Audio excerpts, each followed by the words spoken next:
Hello and good afternoon, everyone. I want to thank you all for attending day 2 of Wells Fargo's R3 Bootcamp. R3, of course, stands for Retool, Restore, and Recover. And we have brought back our amazing Marsha Lynn Hudson, who is going to be our bootcamp instructor for day 2 and day 3 as well. So we're really excited to have Marsha Lynn return and is going to provide us with a wealth of information. So I want to make sure that if you attended yesterday and today, I also want to make sure that you enlist for tomorrow, because day 3 is going to be packed with information as well tomorrow. We also have a new special guest.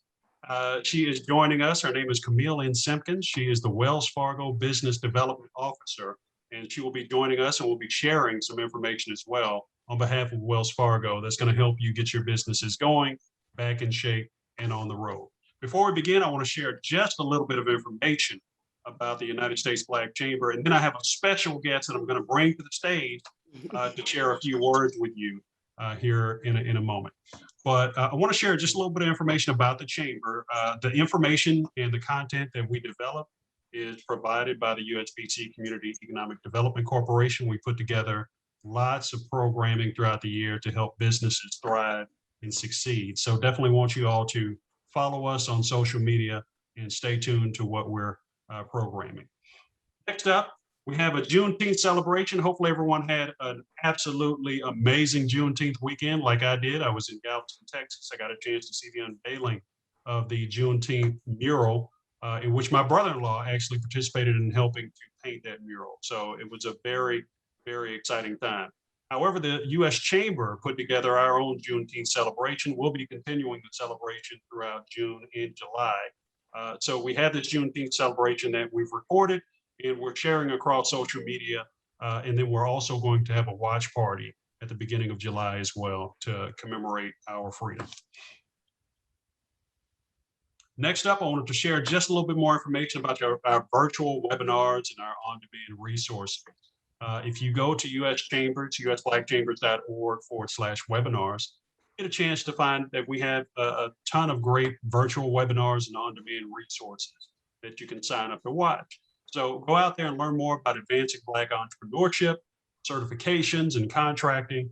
You can also learn more about specific topics such as digital marketing, digital media, banking, all sorts of information that are going to help your businesses thrive and succeed. Next up, Grow with Google free training is also available. We partner with Google to help deliver and package up some really good content to help businesses thrive and succeed as usual. But if you want to see a full schedule of our workshops and registration with Google, just please visit usblackchambers.org/grow with Google or the webinars page as well. We have their schedule there as well.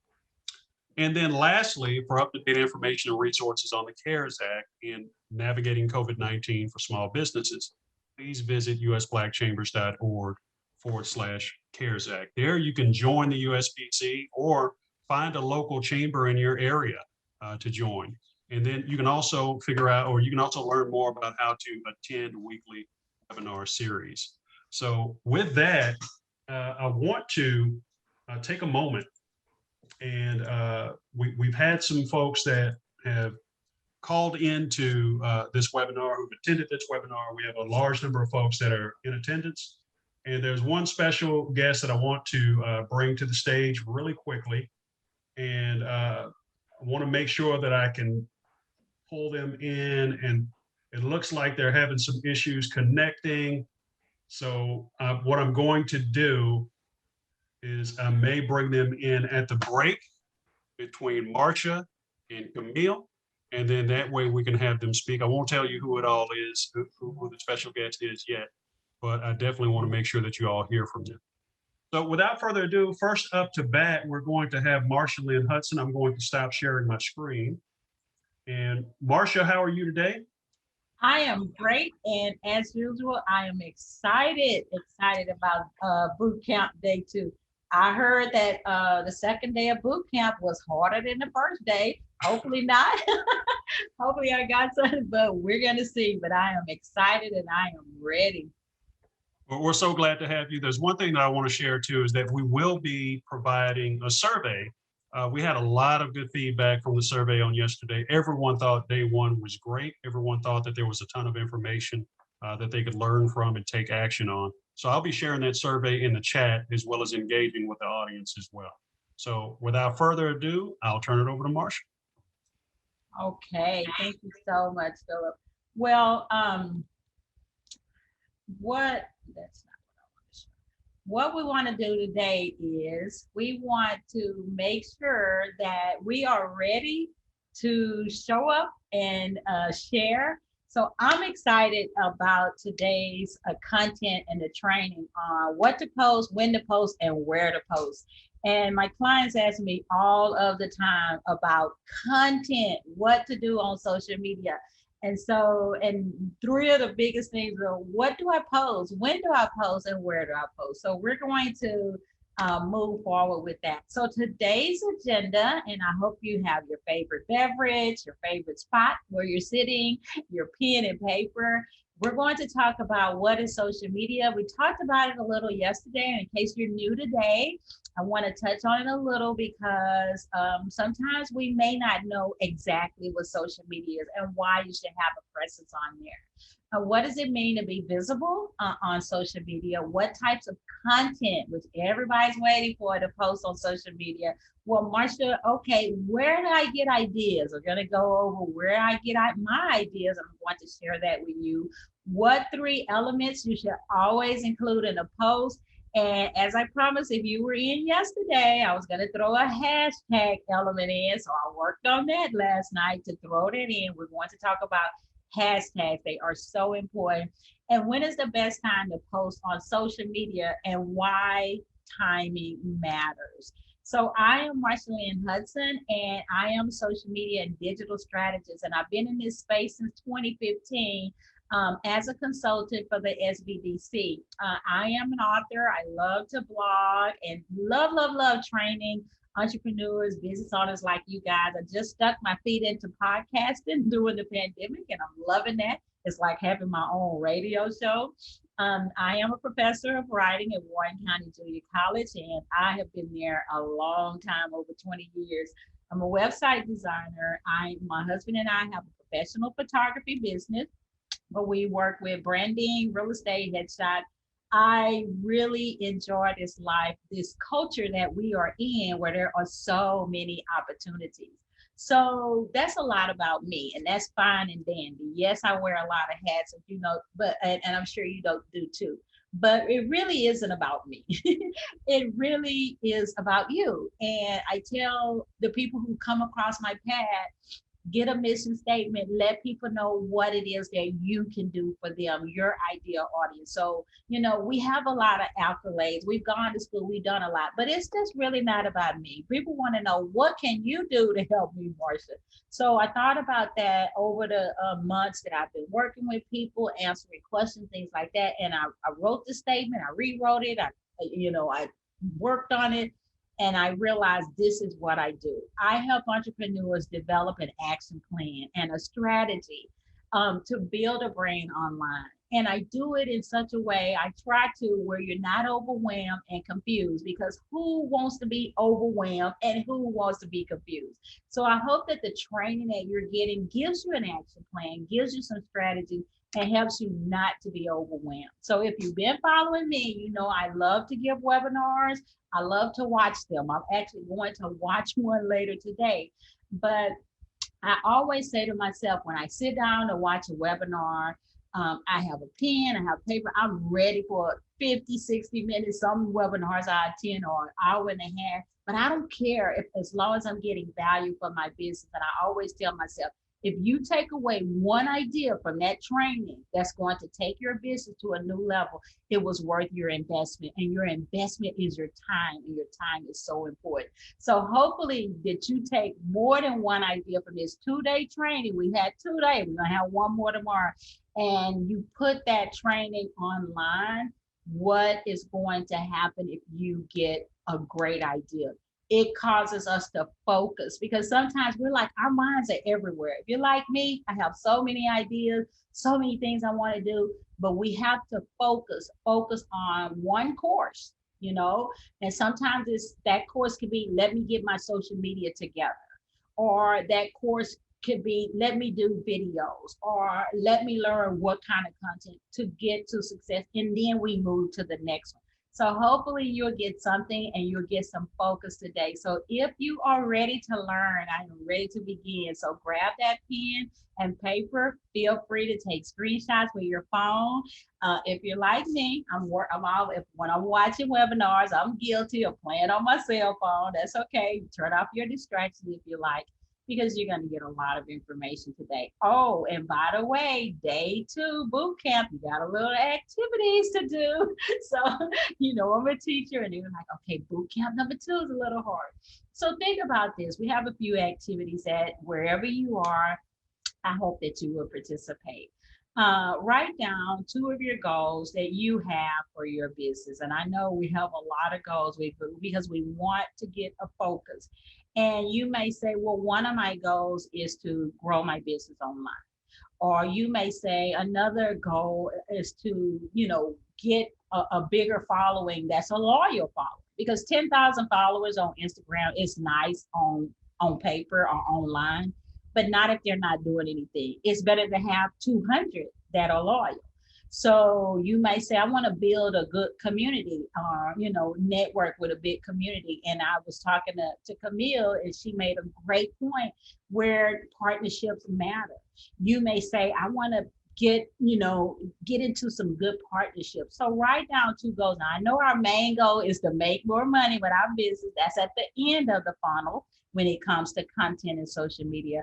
But at the beginning of the funnel, we have to create awareness, we have to create interest, we have things to do before we get to that last part where we're making the money. So hopefully you want to write down those 2 goals and have those and save it to the end. You may have a Q&A for me, question and answer. We want to have it at the end.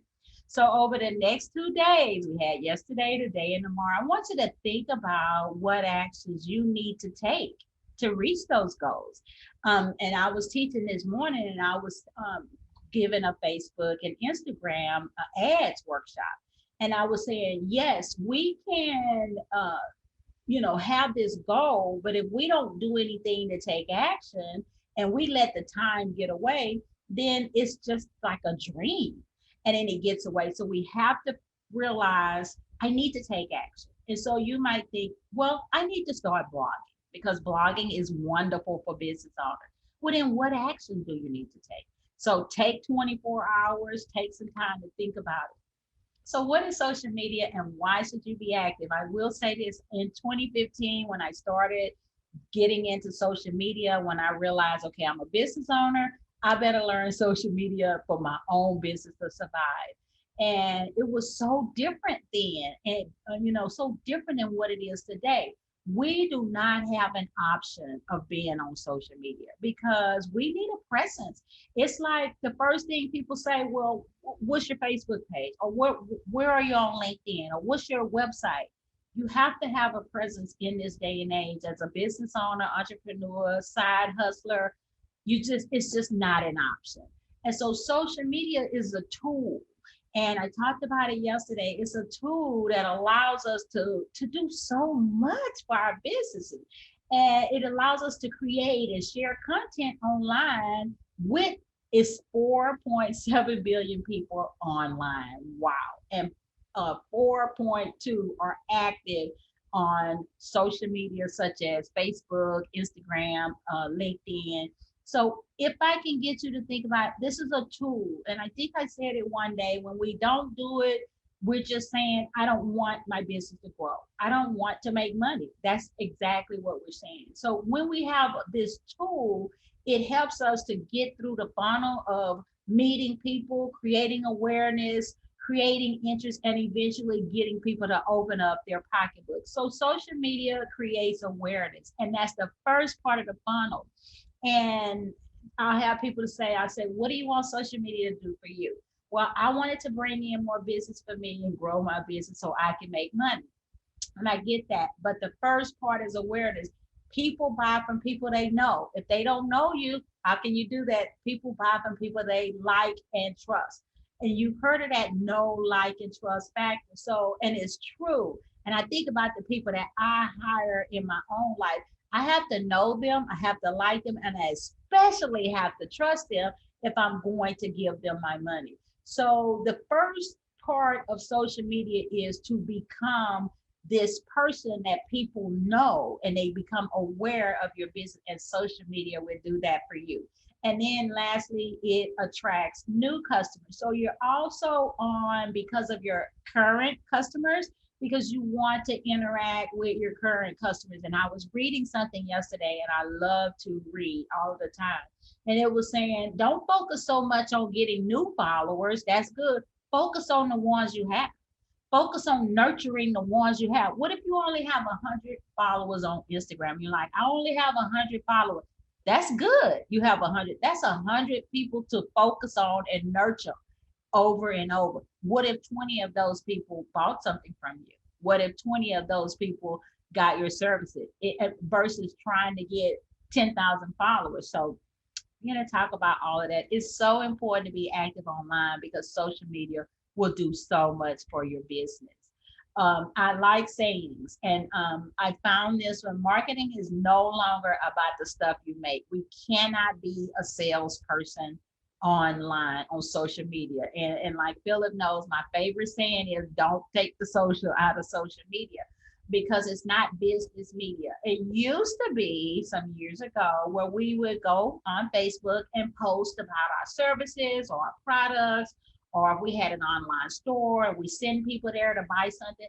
That's not what it's about anymore. The algorithms, which are the machines that determine who sees your content, they won't let people see that kind of content if you're doing that too much. Of course, you need to promote your products and services, and we're going to talk about that.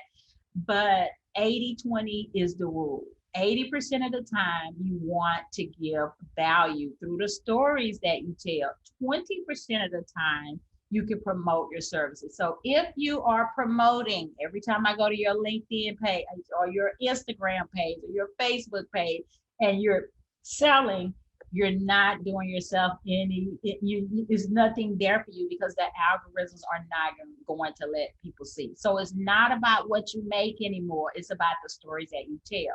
And you do sell through the stories that you tell. It's a way to do that. So what does it mean to be visible online? So you have to have an overall presence with your brand. Now, that doesn't mean you have to be on every side every day.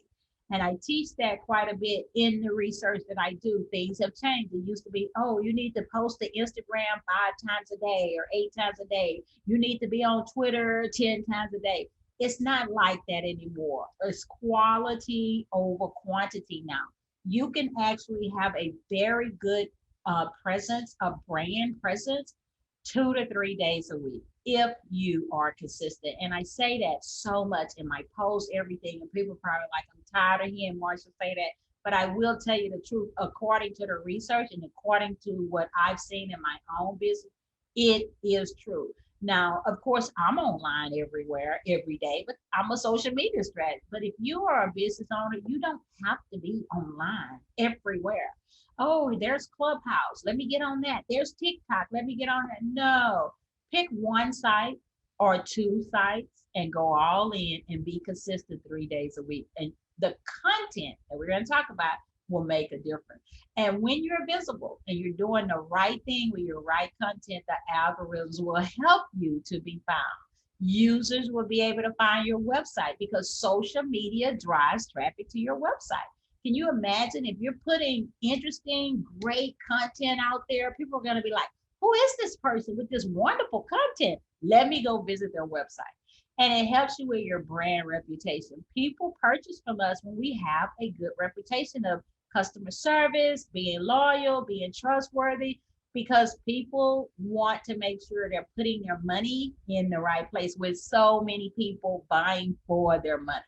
So it's so important to be visible. So what can you do to be visible or be found online? And that is the gist of our training today. I'm so excited about what I have for you. Publish fresh, relevant content on a regular basis. You cannot go wrong. That is the hub of social media today. 2 to 3 days a week, you can do it. Publish fresh content. And so people say, Marsha, do you mean I have to keep thinking of new stuff for Facebook and LinkedIn and Instagram? Well, I'm going to tell you how to take one piece of content and use it on all three of those, but you don't want to just copy and paste the same thing across the board because you're like, okay, can I just put the same thing? You don't want to do that all the time. You can be lazy and do that sometimes. I do it too. I'm guilty of that. But you do not want to do that all the time because the algorithms will dock you for putting the same thing on Facebook, the same thing on LinkedIn, the same thing on Twitter in that one day. So I'm going to teach you how to not have to take a lot of content, but not just put the same wording, picture, everything across the board. So these are your 5 buckets of content. You want to enlighten, inform, educate, entertain with your buckets of content. And so the first one, and we're going to go over a little, a little sample of each one. So the first one is the About Me bucket, where you can post about your why you start your business, your passion, your struggles, even the things you like to do. I post quite a bit on my Instagram when I'm out walking, getting my nature time, my thinking time, and my followers love it. So sometimes you may say, okay, if I'm going to do 3 days a week, one day is going to be from my about bucket, and you might post on a Wednesday from your about bucket and talk about your struggles or how sometimes you lose creativity. People want to know you're human and what you are like them. People want to know you have struggles just like them. They want to know about your wins. They want to know what did you do to be able to do what you're doing. And now they can connect with you because now you've given that human element and not just an element of a business. People do business with people more so than business. And even in businesses, those businesses are made of people. So when you post, think of it as I'm posting to one person, my ideal client. And you might share something about you, your business, your interests, and people connect with it and you will build a brand. So the second bucket is the motivational, inspirational, encouragement bucket. Can you imagine if somebody is having a hard day or a hard week and they're a business owner, because we're supposed to help each other, and all of a sudden on a Monday, you posted to your Facebook or your Instagram or your LinkedIn or Twitter a motivational quote about not giving up. And somebody saw it and like, wow, I really needed that. That right there is worth much more than trying to make a sale, because eventually you are going to be making sales because of the type of content you put out there. I love yoga, and I wrote an email to a lady who was just starting out. I was like, people love it. Don't give up. You're new. Blah blah blah. I sent her an email. I just figured it was an email. I was on the sofa and I thought about it. I was like, let me send her an email to motivate her. And she was like, you just do not know what that email did for me. It actually made me go look for a networking group, and I'm actually going to one next week. And just an email just like that, motivational, inspirational. So the third bucket is to educate and inform. People love that type of content. And that's where you may give tips and tools, things like that. And we're going to get more into it. Behind the scenes. This is showing what you do behind the scenes. I know even on here, I know Camille, she's an author. She wrote a book. She could take a picture of herself taking notes, and that's behind the scenes showing what she does as an author. And so you can do that in your own industry. And then, of course, yes, you showcase your own products and services. And I put that last because you don't want to do that every time you post on Instagram or Facebook. Yes, you're in business. Yes, you need to make money. So yes, you can showcase your product or services. But remember this, give value first before asking for a sale. Storytelling builds brands, and that's what social media is about now. It's about giving stories through those buckets of content, and they can relate to your business and your own life because you do have other aspects to you besides just your business. So here's an example of the six content buckets, and you might say, well, six, you only talked about five. Well, I'm going to talk about in its own category video because it's a game changer. Okay, so here is an example from the first bucket. Okay, the about or why. So when you post to your Facebook or your Instagram or LinkedIn and you planned it, because if you've been following me, I'm a huge believer in planning. So you may plan on the weekend, this is what I'm going to be putting out there next week. So at that time, I planned, okay, I'm going to make a post about what I've been learning during the pandemic. Okay. And I made that post, and that was from the about bucket. And in that post, I talked about what I've learned from the pandemic, but I gave some tips on how you can be the best that you can be in the pandemic. That's an example of a post from the about bucket. Okay. So the second bucket is the motivation and inspiration. Now, I purchased a book with 300 quotes in it. And I might just put a quote up or a saying. You can find them everywhere. You can find them online. I like quotes from Oprah. I like quotes from Denzel Washington. I like quotes. I save them. I have them. And sometimes I may put them up under the motivational, inspirational category from that bucket. So you might say, oh, okay, every Monday is going to be Motivational Monday. And you're going to post a motivational, inspiration, and then you can talk about that post in the content. So that would come from that bucket. The education informed, the third bucket, that's all you need are these buckets for everything, for podcasts. You can use these buckets for podcasts, for blog, for email. So you might say every Friday, because Friday is a good day for social media, I'm going to do an educational post.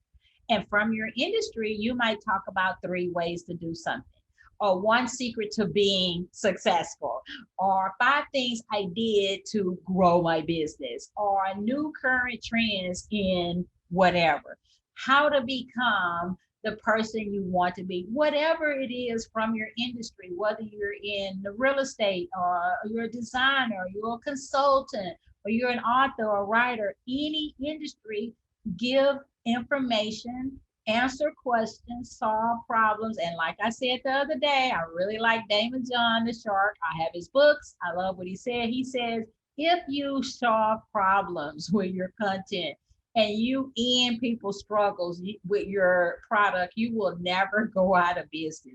And it is so true. People want answers. People want solutions. People want to stop being confused. People want to know how to do something.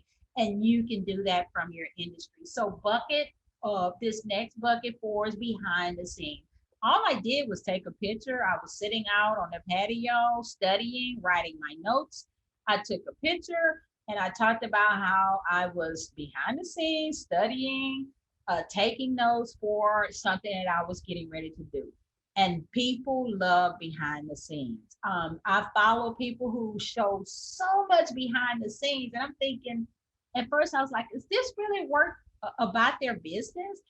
And I follow so much. And this one lady, she shows a lot of behind the scenes, even when she's cooking at home, but she's a social media person. And just from watching her post, I have purchased from her. She has some great products on how to grow on Instagram, everything. And so behind the scenes works well. So video, it has its own category. And I like to call them snackable content videos. And you can feel free to take a screenshot. Video is just, I just don't have the words to say for if you do video, and add it to your Instagram or upload it from your phone to your Facebook or your LinkedIn or Twitter. And because my clients are like, I'm so busy, Marsha, I don't know what to do. I don't want to have a lot of equipment. I don't have a lot to say. So I came up with this term that I like, snackable content video. They work too, because I follow people who give 2 3 minute videos, and I'll like or comment. I say, this is a great video. Thank you for these 3 tips. You can make them on your phone. So you don't need a lot of equipment and all of that. So you can make a snackable video on your phone, your camera phone. It only needs to be 2 to 3 minutes, giving valuable content. What if you gave a video on 3 ways to do let's say I have a client I'm working with, she's a beauty consultant, and she makes natural beauty products, and they're wonderful. And what if she made a video one day on ways to protect your skin in the sun? That's very important. So if you live here in Houston, we have hot sun here. You got to protect your skin. So you have to think about, how can you just give 2 or 3 minutes? It doesn't even take 3 minutes for that to do a video like this. This is considered content. And then you just post the video to your site. You add a description in your site about the video and hashtags. We're going to talk about that. So get this, it's so easy. You can make this video in your living room, outside, or at a location. You can just be creative. Make your video, and I always say the snackable video has 3 parts to it. And when I make them, it's an intro, a body where you give your meat of it, and your call to action. They work well for even sending people where you need to go. So let's say at your introduction, you turn your camera on, you introduce yourself, you tell about your business, and then in the middle of the video, you give the meat. Okay, maybe you're giving somebody some tips or tools or how to do something. And then at the end of the video, you give your call to action. Be sure and check us out on our, follow us on our Instagram page, or head over to our website. We have some great things there. Always give a call to action, or be sure to check out our new podcast. These snackable videos will drive your growth through the roof. So I always tell people, try to make one and see how it goes. So the last bucket is showcase your products and services. And people say you give a lot away free. They don't even realize, sometimes I probably need to get better about it, how many products I actually have. And every now and then I will showcase a product that I have. So let's say you're like, wow, I really want to get more active with my content, Marsha. I want to post different things on Facebook so the algorithms will let me see. I want to post different things on Instagram. I want to use some of that variety you're talking about. So there are 3 good elements according to the research for you to be found. Now, I keep talking about the algorithm. Those, as you know, those are the machines that run the social sites, and those machines determine whose content is going to be seen and who's going to get the visibility and things like that. So we have to work with the algorithms to get seen and to get more visibility, especially with organic posts, which are free. When we post free, of course we do ads and things like that, but organic post is diminishing so much. You may have so many followers on Facebook. Facebook is only going to let 2% of the people see. You can Google it to back that up. And so the organic post is low. And you may think, well, how do I become visible and people can see? How do I work with these algorithms? Well, you want to choose a category for your content. Are you going to do the about? Are you going to do education? Are you going to do the behind the scenes? Mix it up. If you're going to do 3 days a week, maybe one day you're going to do motivational posts. Maybe one day you're going to do an educational post. Maybe on Fridays, it might be a little lighter. You might do a gifty or behind the scene or about.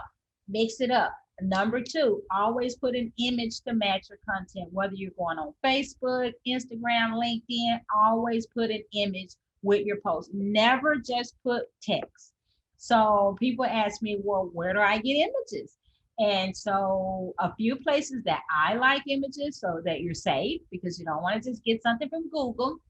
I like Pixels, Pexel. You can get great copyright-free images from Pixels. I like Unsplash, Unsplash. Great copyright free. Unsplash is a place where photographers, professional photographers like me, we submit pictures and we allow entrepreneurs, business owners like you to use them copyright free. So what you get out of it is you get some great pictures, and what we get out of it is we get recognition for submitting our images, and they push us out more places. Not so much money, but exposure. Exposure is good too. I also, some of my clients say they use iStock, and then you can also take your own pictures. You can be out and about and think, this is a great picture. Snap it with your camera, make sure people are not in it, and you can use your own, and then have those pictures, put a folder on your computer and save those images in a folder. So anytime you need an image, you go and you pull an image. And thirdly, hashtags. So every good post will have the content from one of those buckets. One day may be a video content. Every good post will have an image or a video and hashtags, which we're going to talk about. Those are three things that will help you with the algorithms to have more visibility with your posts.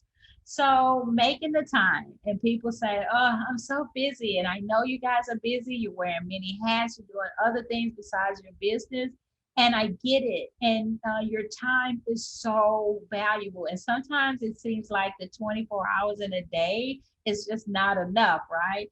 And so I had to learn to cut down my things to do list every day because it was just not enough time. So what I thought about from working with clients, think about what you can do to help your clients. I write things down. I ask them questions. I ask them, what are they having problems with? It's no use in us putting content out there that our ideal audience is not going to be helped from. Because when people get helped from your content, then they will purchase. So I kept thinking about people saying, I just don't have the time. I just don't have the time. So I came up with this system, and I worked it out. And I said, okay, this is not bad for somebody who's a solopreneur, entrepreneur, a side hustler. Maybe you're working. And so it's the 2-2-20 or the 3-3-30. And so what that is, and it works. What that is you pick 2 sites to be on and be active. And you might say, I've signed up for every site, but I'm not that active. That's okay. You move forward with picking the 2 that you're actually going to be active on. 2 days a week. You can start off with 2 days a week, and it shouldn't take you but 20 minutes those 2 days to post to those 2 sites, especially if you have done your pre-planning the weekend before.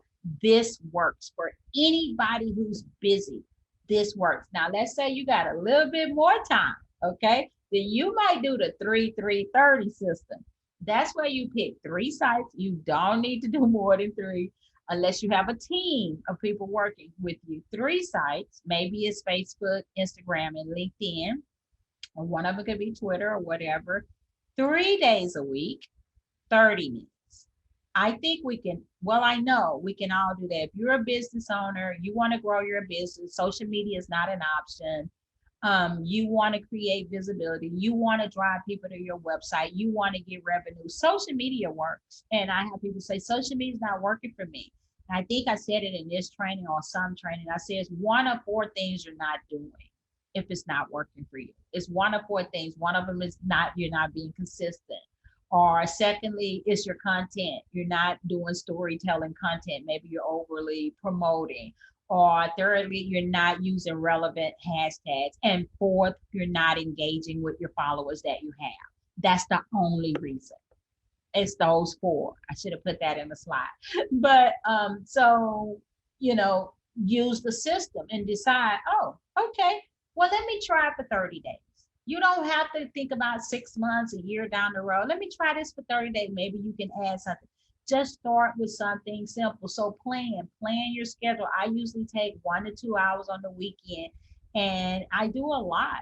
I do a lot of training and Zoom meetings and webinars and writings and teaching my clients, my students. I still teach online for the college, but I take that time out. It may be a Saturday evening, or if I'm busy, it may be a Sunday evening. I may go away from my computer, go away from my house, go to Starbucks, or go to Barnes and Noble, or go to La Malin and sit and plan. It's a game changer. It's a game changer. and plan. This is what I'm going to do for the upcoming week. This is what I'm going to post. These are the pictures. This is what, and it just, that's where it takes only the 20 minutes then when you do post. Pick your 2 to 3 days and you're going to post. You might decide, I'm going to show up Monday, Wednesdays, and Fridays. Maybe Monday doesn't work for you. Well, okay, I'm going to show up Wednesday, Thursday, Friday. So pick the 3 days and be consistent. Choose your images that's going to go with your post. I like to say put 10, 15 in your folder for the upcoming week. So when you post, you just pull those images over. Block off, it really doesn't take 30 to 45 minutes anymore. The 2 to 3 days and do your post. And if you can't do it at the optimal time, use an auto tool, which would be later, Later. You can schedule, it's free. You can schedule your post. Or Facebook Creator Studio, it's free. You can schedule your post. So if you can't actually sit down at the optimal times, and I have a slide about that, you can schedule it. So it's no more, I can't do it because I'm too busy. It's no more that. And if you're really too busy, hire someone, hire a student who can manage it for 3 days. Hire someone from Fiverr who can manage it for 3 days. But you can't skip social media and grow your business. So this schedule will keep you consistent. So you might say, well, where can I get ideas for my content? Well, other blogs. You read blogs and you might think this is a great idea for some content for me. Jot it down. Online articles. Get an article, read it, change the words around. You don't have to do plagiarism. Read an article and think, wow, this is great. I can put this as part of my content. The emails that you get. I get so many emails and I will save them in a swipe file on my Gmail. And I have a file that says emails for later. And I just move them over. If it's a good title, it might be what to do on Instagram to grow. I was like, that's going to be a good email. I'm going to read that later. And I put it in my swipe file. Or how to use Facebook ads and make money. I was like, that's a good email. I'm going to move that over and put it in my swipe file. How to brand your business. So on the weekend in my planning time, I go check those emails. And I'm telling you, I have gotten so many ideas. I'm like, that's a great idea for my theme for next week. Helping people learn how to get started with email marketing. You can get a lot of great information and ideas from email. Facebook groups. Oh my goodness, Facebook groups are wonderful. And I tell people, if you want content, join a few groups. You don't need to join 50 and you never participate. Join a few groups and participate. Be active in the group. So you go to your Facebook groups, it's like, okay, I'm going to be in 5 good groups or 10 good groups. And I'm going to be active 1 day a week. I'm going to go to my group and post some of my bucket content. People love it. You may go to your Facebook group and post a motivational saying. You may go to your Facebook group and post about your struggles as a business owner. People in there can connect. But then you also want to connect with those people. Say something to people in the group. Answer their questions. Pay attention to them. You might think, wow, that's a great question for one of my posts. You may have a Q&A day for one of your posts. YouTube keyword searches are great to get ideas for content. Questions from Quora, Quora. If you go to Quora, people are asking all kinds of questions from A to Z. You might get an idea. That's a great thing for me to post about next week. Pinterest is a search engine. We know Pinterest is a search engine. People go there to get information. And Google. So you never have to run out of ideas for content. I will tell you this, the content that you post to social media that's what's going to be the determining factor. If you drive those people who are liking and commenting and following you to purchase, because likes and comments, they do not bring money to the bank. Driving people to your website, using your content to interest people, that's what will. So here we go, another activity time. Hopefully you wrote down those 2 goals earlier.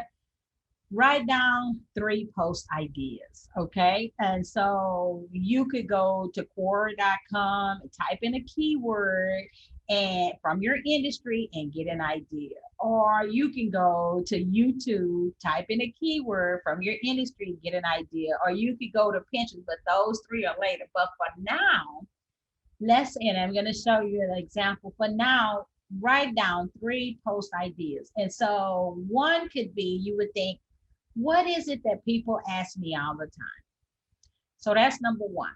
And so you write down, okay, people ask me all of the time how to do such and such, or what to do with this. So that's a post idea. Okay. Number 2, you can write down, think of someone that you really admire, a success quote or something they said, and write number 2. You might write down a quote or saying from, it could be Damon John, or Oprah Winfrey, or Denzel Washington, or Donald Miller, or Brian Tracy, people who you follow or learn from. And so you might say, okay, that would be a great quote to share with my followers. And then number 3, this is what we may not want to do. Think about how you could do a video post. And so number 3, you can say, I could do a video on 2 ways to do such and such. It's just that simple, especially if we take time to plan it, to think about it and write it down. From the old school, I've been a teaching at the college over 20 years. And I'm really from the old school. And we used to write everything down, but now you can do it on your phone, your computer. But I still write everything down in my journals and things like that. But if you just sat down and thought, okay, number 1, I could post this. Number 2, I could do a quote or saying from someone. Number 3, I could make a 2 or 3 minute snackable video on this. You have 3 posts and you actually have your post for the whole week, especially if you're going to do the 3-day. It's just that simple. And when you have more time, because I know we're pressed for time, but when you have more time, you can go to Quora, or you can go to YouTube, you can go to Pinterest and get more ideas for posts. And can you imagine if you just kept going, number 4, number 5, and before you know it, you got 10 ideas or 15 ideas. Now you have enough ideas for a few months for your content, for your social media. That's what's going to get you the revenue, the growth that you want from this tool. Because social media is a tool that we use to get to the end of the funnel, where we get people to take action. So here were my 3. If I was doing this, my 3 post ideas from the activity. So if I go to Quora and I type in blogging, because I teach a lot about that, and people are asking all kinds of questions. And I saw a question that says, how do I get traffic on my blog? And I'm like, wow, okay, I could write about that in one of my posts, because that was a question that someone had written in Quora on blogging. You really have to check them out, because Quora, people ask all kinds of questions from everything. I'm like, that's a great question. Number 2. So let's say I went to YouTube and I typed in social media and I saw all of these videos. What is content marketing? That's actually how I came up with this training. I saw this question and people were like, what is content marketing? What do I put? Where do I get ideas? That's actually where I got the idea from this training. It's amazing how you can go and get these ideas. And then I went to Pinterest. I really like Pinterest. I kind of play around with it on the weekend. And I typed in the word productivity. And I was trying to figure out how to encourage people to stay productive while they're home. Because I actually developed this training some months ago. And I wanted to think about, how do I keep business owners positive and motivated while they're home? And so I came up with this type: stay positive and productive at home. Those are 3 actual posts that I have actually done. And I got them just from doing the ideas. And you can do the same thing with your industry. Hashtags. So that's that little pound sign, the why and how. Okay. Why, Marsha, do I need to use hashtag? And how do I use them? So I had to drink water on this one. Okay. So I put a free hashtag guide on my site. So when we're done with the training, you can go there and get it, download it for free. So to make it clear, because people were so confused about them, and I do not like for people to be confused, because then we won't do anything. Hashtag is used to draw attention, to organize and promote and connect people with your content. Okay. The hashtag is going to cause you to be found. And I'm going to talk about a little bit more about that. It's going to promote your post. Okay. A hashtag will connect you with the right people if you use the right hashtag. People can find you through your hashtag that you put on your LinkedIn, your Instagram. Facebook hadn't picked up too much. You can put 2 or 3, but Instagram really big, and Twitter also. You can be discovered through this little thing, this little pound sign. Hashtags help you get found by your target audience. They're really great. You can double your engagement and people click through your rates with hashtags. So it could be a word, hashtag a word, a phrase, no punctuation, no spaces. And you definitely want to create your own hashtag with your own business name. Like I have one called hashtag Marsha Lynn Hudson. You definitely want to create, because hashtags help you to be found. Hashtags help people to discover you. Hashtags help you to have a wider audience. They're great. And so the reason why you want to use them in your post is because your content gets pushed out more by the algorithm. And how do you use it? Well, I tell people, for instance, when I do Instagram, I will put my post, put my information, and then I go and I post it. And then I go to my comment section and put my hashtags. That way they're not in my post.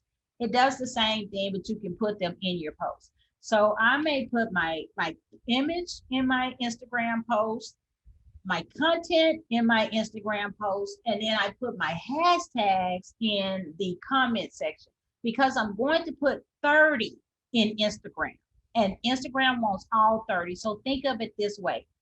Think of 30 opportunities to reach people. Okay. So Instagram wants all 30. So when you're posting to Instagram, put all 30. That's why I have a hashtag guide. And LinkedIn has caught on now. You can do about 7 or 8. You don't want to do 30 for them.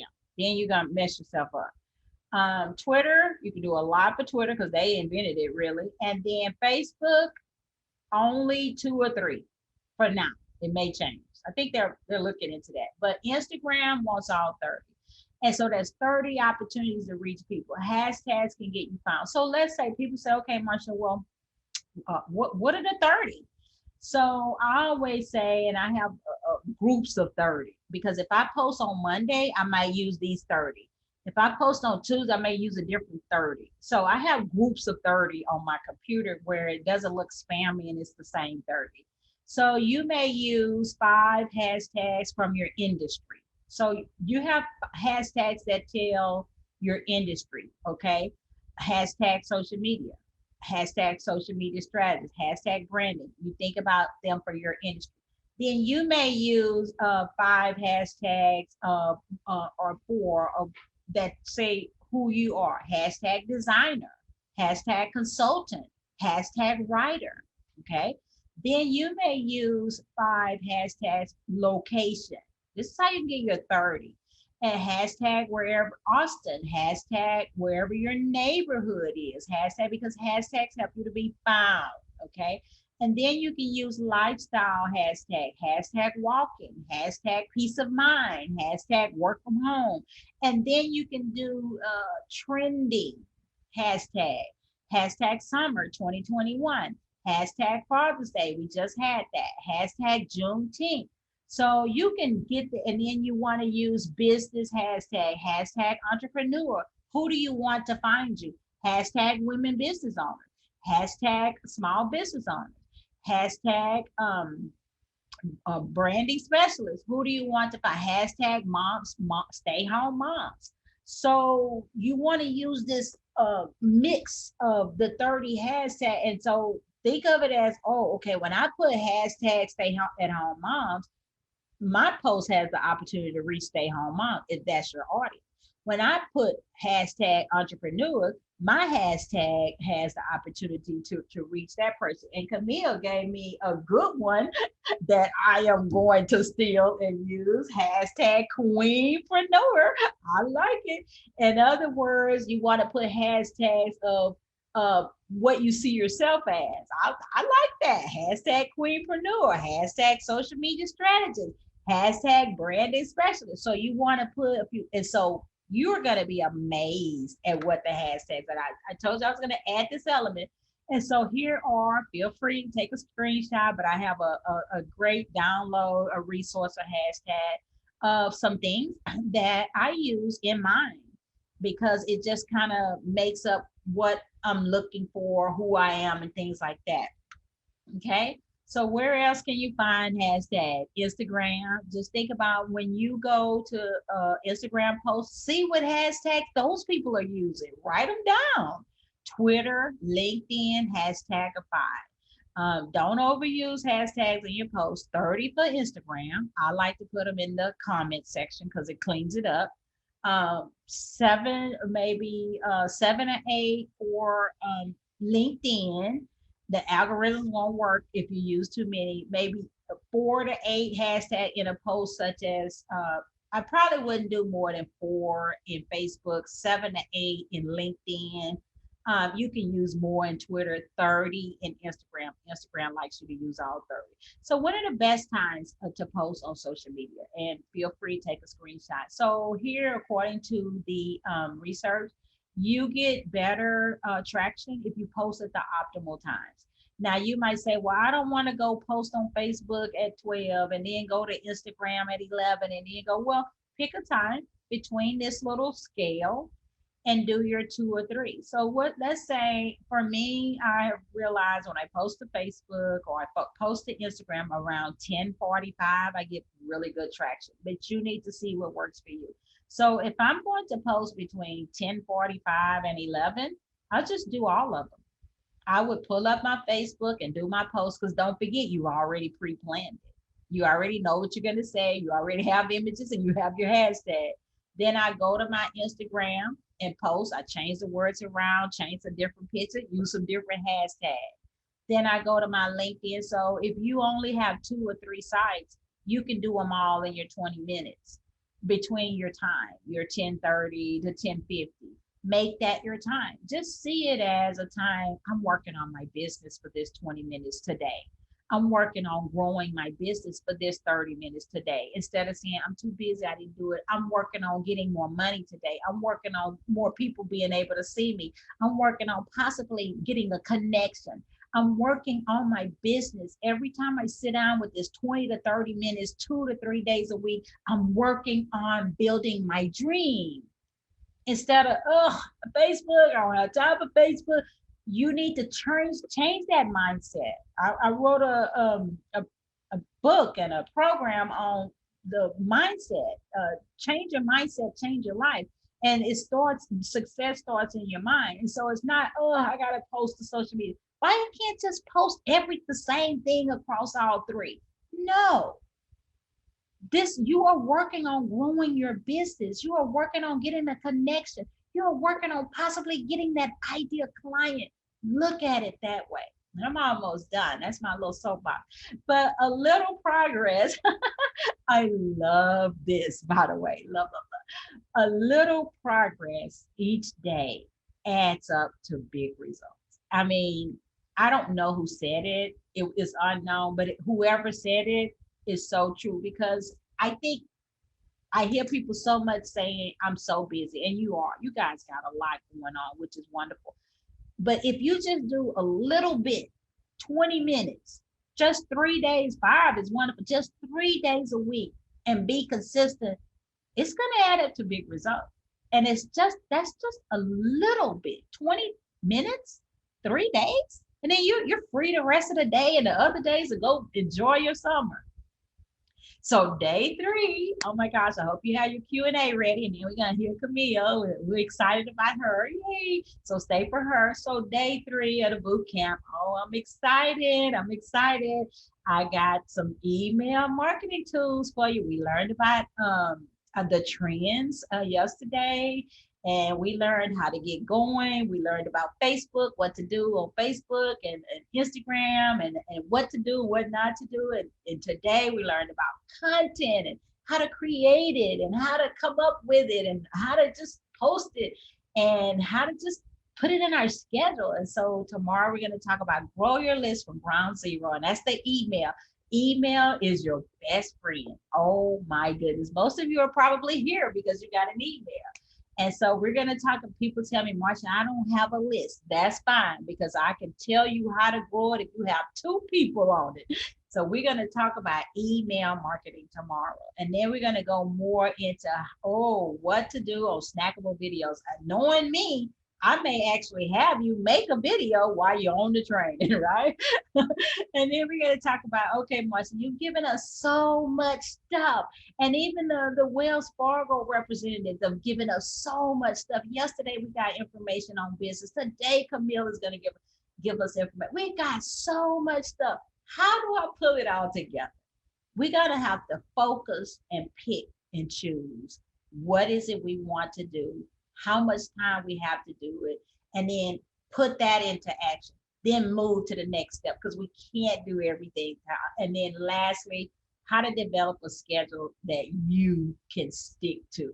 Because if you've been off and on and starting and stopping and it's been months, we're going to stop that. All right. So we are so excited about day 3, and I sure hope to see you. So let's be social, and you can go to my Marsha Lynn Hudson and go to my contact page and follow me. I have all of my strategies there. It's all of my tips and strategies and plans, all my social media links, because it's just too many of them, and you can follow me on any of those links. I want to thank you guys so much for joining me today for this training. And go ahead to my site, get the free hashtag guide. I have a free social media planner I put up there. Every day I put something new up there for you guys. One day it was a free online course. One day it was a strategy work, but now I have a free social media planner at my site. And I'm so glad that you guys joined us today. I hope that you will see us tomorrow. We're going to have a little Q&A, and then we're going to be ready for Camille because you definitely don't want to miss her. That's right. Thank you. Thank you so much, Marsha. Again, day 2 was just as amazing and action-packed and information-packed as day 1. And so I want to tell the audience, this is why we went out and we got Marsha Lynn Hudson. And we also are going to follow this up with some additional information from Camille as well. But before we let you go, Marsha, a ton of questions came in the Q&A. Number one, the feedback was great throughout the process. So I want to encourage our listeners to make sure to fill out the survey as well. But let's run down a couple of these questions, and I'm going to try to get you out of here. But what do you recommend as the top social media platform for a business to have? Oh, that's a great question. Oh my gosh. Okay, that's a great question. Well, it depends on your industry. Because I have people saying, I signed up for Facebook, or I signed up for this. But why post to a place where your idea audience is not there? Whoever is the person that you know will purchase from you, who will buy your products, who need what you have, you need to be where they are. Because some people are not on some places. So the best platform is the one that's for your business. For instance, Instagram. Instagram is great for any business because everybody's there. People are connecting. You can do Instagram stories, you can do live. They have lots of features, Instagram reels. Any industry can benefit from Instagram, especially if you're a visual, if you're a store, if you're a designer, you definitely want to be on Instagram. So let's say you say, okay, well, what about LinkedIn? If you're trying to build connections, you're trying to create credibility, you're trying to position yourself as an industry leader to business professionals and companies, you need to be on LinkedIn.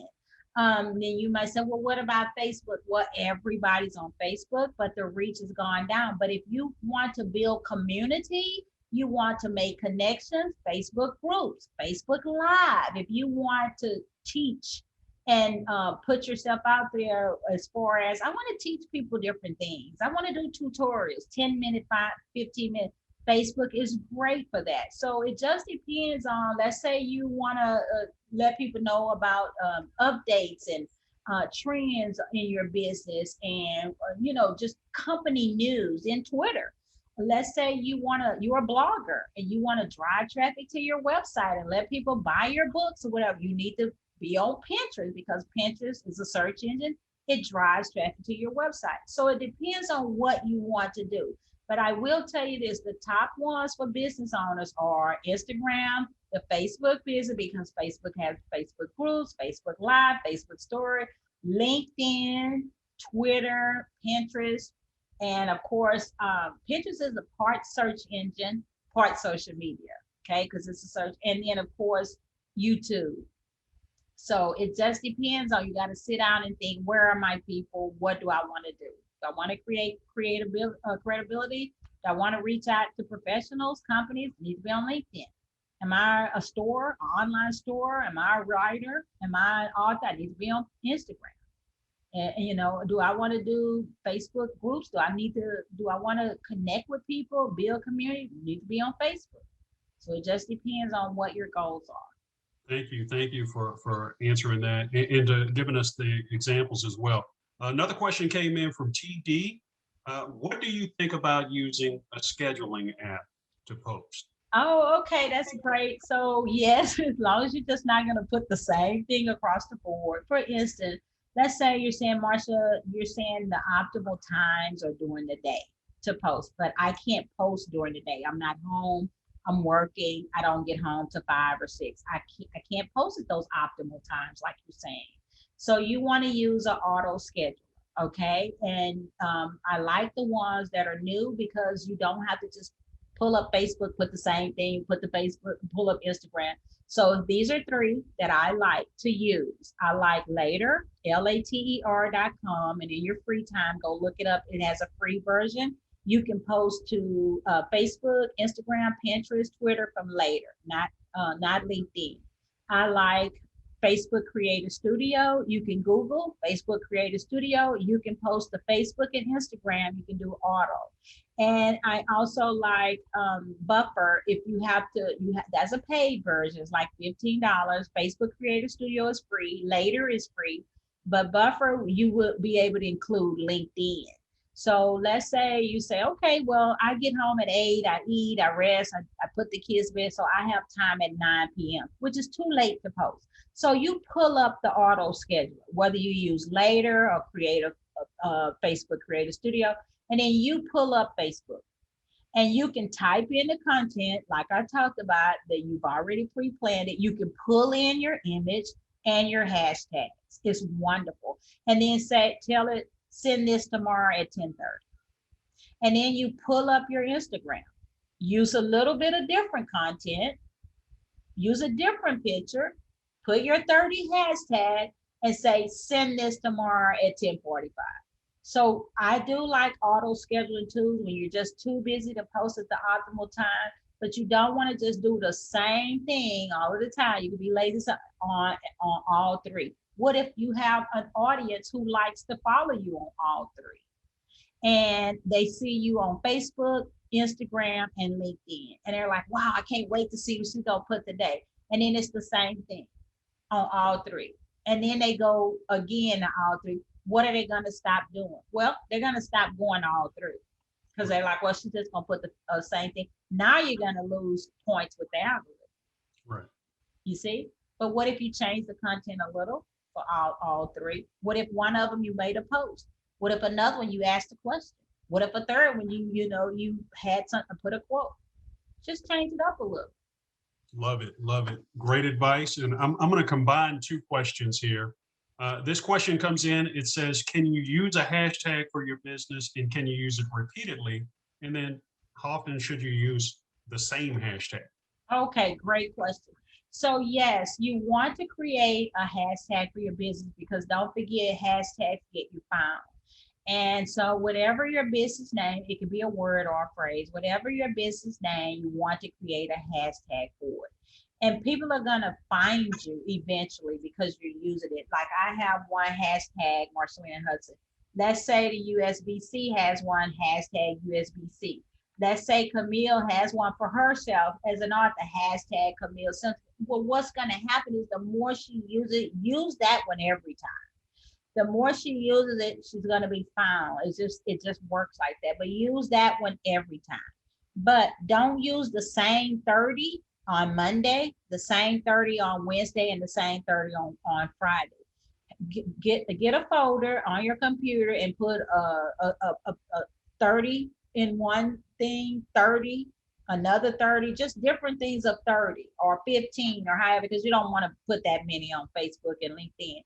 And then use them interchangeably, but always the one with your name. And I told you in the training how to come up with those, some for location, some for trending. Some. And so on Monday, pull up the one with your name and the other 29 and post it. On Wednesday, post your other 30 that you have on your computer in a Word doc. On Friday, post your other set. And then just change them like that. You don't need but 3 or 4 sets. Just don't put the same 30 Monday, the same 30 Wednesday, the same, switch them up. All right, thank you. And then this last question, you've got a fan club. There are people that have followed you to the USBC webinars, Marsha Lynn. Again, can you repeat your website and social media links? The folks just want to know where you are. Oh, okay. I try to make it easy. My website is my name, MarshaLynnHudson.com. And if you go to that site, because I don't want you to have to try to remember so much stuff, but if you go to MarshaLynnHudson.com, the first thing you want to get those free resources that I made for you. You download them, there are a lot. Secondly, if you go to the contact button where it says contact us, all of my links are there. And so you can click on the LinkedIn link, the Facebook link, the Instagram link, all, so you don't have to try to remember. But all of my links are on my contact page, but mainly it's Marsha Lynn Hudson, or Marsha Lynn Hudson Media, or Marsha Lynn Hudson Branding Strategist. And I had to rebrand my name and make that work, and now it's everywhere. So when people say, oh, I got to start over, I told them, yeah, I got married recently and I had to rebrand, and now it's everywhere. So yes, it works. So you should find me on my site, but get those free things and get ready for tomorrow. I love it. Thank you so much, Marsha Lynn. This has been awesome. Day 2, day 1, both very amazing. I'm looking forward to day 3 because the email list is where the money is. Oh, and so yes. I'm really glad that we saved the best for last. So I'm looking forward to having you back for tomorrow. I know you're going to hang around in the background for about 10 minutes, but I want to bring up our special guest from Wells Fargo, our Business Development Officer, Camille N. Simpkins. And Camille is going to be sharing some information. Camille, I'm going to bring up your presentation. You don't mind just kind of share a little bit about yourself while I do that? Oh, no, I don't mind at all. I just wanted to make sure, Philip, you told us in the beginning you had a special guest in between the break. I did. They were having some mechanical issues and they couldn't get on, but I'm going to make sure that they come in tomorrow. All right. Well, thank you so much, Marsha. That was an amazing presentation. I am actually guilty of the 30 hashtags on a daily basis. So thank you. I'll definitely have to pivot my business to ensure that I'm in the right light for social media. So thank you. On behalf of Wells Fargo, thank you to the U.S. Black Chambers and you, Philip, for the opportunity to engage the R3 boot campers. I'm honored to assist the entrepreneurs and queenpreneurs here today, retool, restore, and recover. And as Marsha said, you have a new hashtag, #queenpreneurs. Yes. So congratulations to you for taking steps to shift your business. And as Maya Angelou once said, from surviving to thriving. So I'm giving you another hashtag, from surviving to thriving. I salute you for being rooted, resilient, and ready to pivot your business. I currently serve as a business development officer with Wells Fargo. I have been in the financial services industry for 18 years. I serve small business owners as a thought partner. I offer managed support to maintain and grow your business. And that could be with capital considerations, efficiency models to, collect payments faster, just really grow and maintain your business. When we think about a boot camp, the connotation is hard work. But please, let me tell you, I'm an easy instructor. My goal is to give you a better sense of how to adapt and rebuild your business going forward. You can and you will navigate this unprecedented time with confidence, because hashtag this too shall pass. So today we're going to talk through how to adapt and rebuild your business during COVID-19. And a lot of it is actionable tools. So as Marsha set it up so eloquently, a lot of what I'm going to share with you today, she actually covered in a social media platform. So this is going to just add on to the instruction. And again, I'm an easy instructor, but it's not about me, it's about you in the presentation. So I'm going to hide for a little bit, but I will come back at the end for Q&A. And I thank you all for being here. Now, before we get started, this diagram here will give us an opportunity to take a snapshot of what has shifted so far. 79% of small businesses were open at least partially at the start of the summer 2020.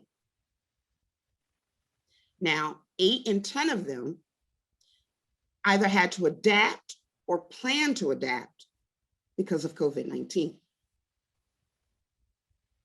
55% don't expect business to go back to normal until the end of 2021, and in some cases, the first half of 2022.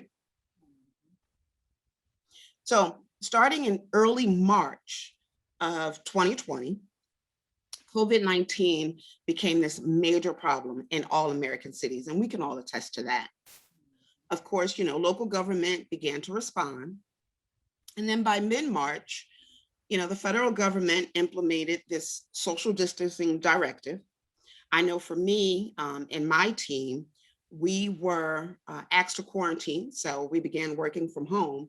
And for me, I've been sitting at my dining room table ever since. Although I should have implemented a social distancing directive from my refrigerator, but that's another story. Now, as a result, large portions of the economy had to shut down. When you think about travel, when you think about retail, restaurants, and entertainment, most of those industries had to close. Meanwhile, you see other industries that started to see some type of business increase. The increase definitely took place with online retailers. I remember J. Crew at some point offering 70% off their goods. And I thought, oh my goodness, we're going to get out of this soon and I'm going to have a new wardrobe. Well, when I walk into my closet now, the closet is talking to me because really I haven't had an opportunity to use that, to wear those 70% off wares. And then takeout food shops. Now, definitely saw an increase there in the social apps that allow for them to deliver their food. Unfortunately, for many, and I am one that unfortunately lost my mother to COVID in November of last year, but growth took place in funeral homes and print shops. Having to go to my local printer for thank you cards and for an obituary. And there were others who were there with me. It got to the point where, I didn't want to watch the news anymore because every time I saw the COVID numbers, I was reminded that my mother was one of them. So again, unfortunate for some, funeral homes and print shops grew through the pandemic. Now, as the diagram here shows, and I mentioned earlier, 79% of small businesses were partially open, but the extent of the operation varied by location and definitely regions. For example, here in Philadelphia, we went from 25 to 50% capacity in restaurants, and that only took place if the restaurant had outdoor seating. So it made sense that that 8 out of 10 businesses had to adapt or plan to adapt in some way. And you saw that through a lot of the eateries. And as I mentioned, you know, you, like many, have not got back to normal and may not until the first quarter of 2022. So Philip, you can progress the slide. Now, that's one of the reasons why Wells Fargo is here to help. And with the partnership with the US Black Chambers, we are going to talk about ways that your company can stay relevant and maintain the DNA of your business. The agenda this afternoon is going to begin with insight. So the insight into how humans have coped with similar situations in the past. It's going to be interesting as we talk through some of that insight and the challenges that some of our family members experienced in the 50s. We're also going to discuss business strategy. And a lot of what Marsha Lynn talked about today is also going to be present within the presentation. And that means looking at what's going on with your business today and what's changed as a result of pre-COVID and post-COVID, and how you might need to change your business going forward. Now, business strategy is really all about figuring out a way to adapt your business while still staying true to who you are as a company. As Marsha Lynn indicated earlier when she talked about the 5 buckets, the first bucket was the why, your mission, your vision. Why did you start your business? And how do you stay true to that why? And then, as she mentioned, community. We're going to look at your connections, your center of influence, as we say it in the financial industry, your network or ecosystem of people, your community, your mentors, your industry contacts, your customers, and believe it or not, your competition. We'll explore how they can all work together so that you're successful and strategic in maintaining and growing your business. And then tomorrow you have to come back. You have to come back so that we can discuss marketing. And some of the tools that Marsha Lynn shared with us today are also going to be incorporated in the marketing. And of course, you want to talk about capital considerations. Yes, the money. As my son would say, Mom, get the bag. There's going to be a plethora of resources available for you as a business owner. So we're going to tackle what's out there. We're going to talk about, outside of the payroll protection program, what additional resources are available through the Small Business Administration and ways that you can partner with your financial institution to improve your cash flow and keep your company running, even though business may have slowed. Capital considerations sometimes is not all about the financial aspect of running your business. A lot of times capital considerations could mean the community which you serve, the people that you connect with, because people are a capital consideration as well. So you'll have to come back for day 2 for marketing and capital considerations, and then I'll share with you some complementary resources that Wells Fargo has available to you. So with that, we are going to move on to the next slide and the one after that so that we can talk about insights. Now, perseverance is definitely humanity facing challenges and accepting faith over fear. If 2020 didn't teach me anything else, it taught me that we definitely, or for me, it's faith over fear. So when fear knocks on the door, you let faith answer it. Now, we may not in our generation have ever gone through a situation quite like this, but those before us have. And it was interesting to find out that in 1957, there was a new strain of the flu, and it hit the United States, and the impact was significant. Now, similar to COVID-19, world leaders took ill, stocks tumbled, and the economy tipped into a deep recession. But the flu was short-lived. There was a vaccine, and American companies were able to ramp up back to production to inoculate as many people as possible. Sound familiar? Now, in the end of that recession, which lasted for 3 quarters, the stock market bounced back about 20% from a decline that it had the previous year. So in 1958, it did bounce back 20% from the decline it had in 1957. Then and now, businesses are resilient.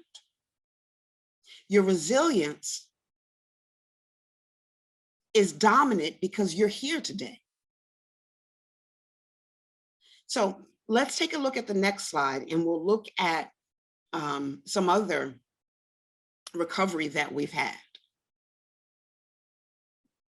So in the early 2000s, you had the dot-com bubble.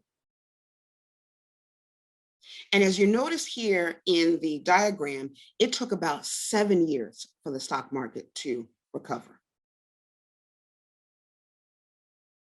Now, during the Great Recession that took place in 2008 relative to the real estate market, and I remember that vividly because at the time, my ex-husband was actually working for Washington Mutual. He was sitting in the bank when the feds came in and locked the door. Their stock price went from, I believe it was somewhere in the $40 range down to $2. Yes, my dream was deferred.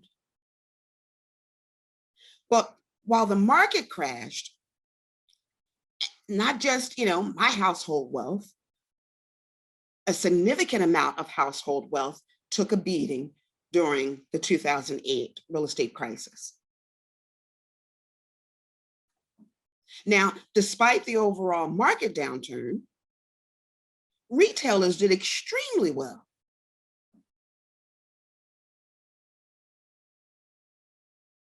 So when I said earlier, hashtag this too shall pass, it has passed for us during the early 2000s with the dot-com bubble, and then again during the Great Recession.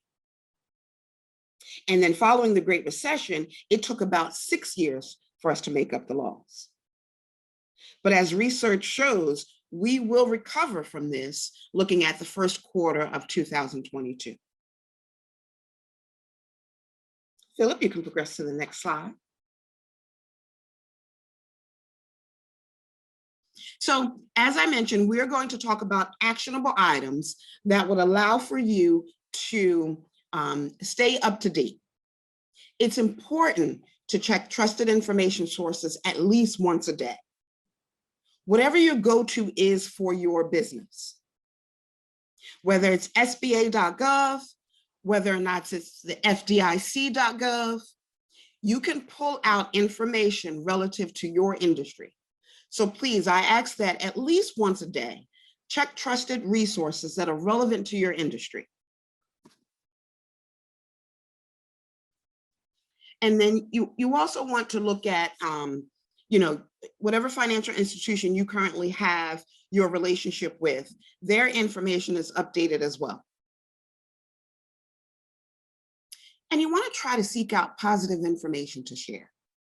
So if you've had a connection, or you're in a network group, whether it's Business Network International, or you're in a network group associated with the US Black Chambers or some of your local chambers, share that positive information relative to your industry with your ecosystem. And then that third actionable item is create a system to share insights with your employees and your clients. I have a dental client who, as part of her pivot in her business, she started to share a newsletter with her clients so that they knew what the services they were offering, some of the updates relative to the dental industry and COVID-19, and some of the ways that they were keeping their employees and, of course, their clients safe. So this newsletter came out once a month, and it was a great opportunity for them to stay connected to their employees who might not have been comfortable returning back to the dentist. But it also gave them an idea as to what was happening within the dental profession.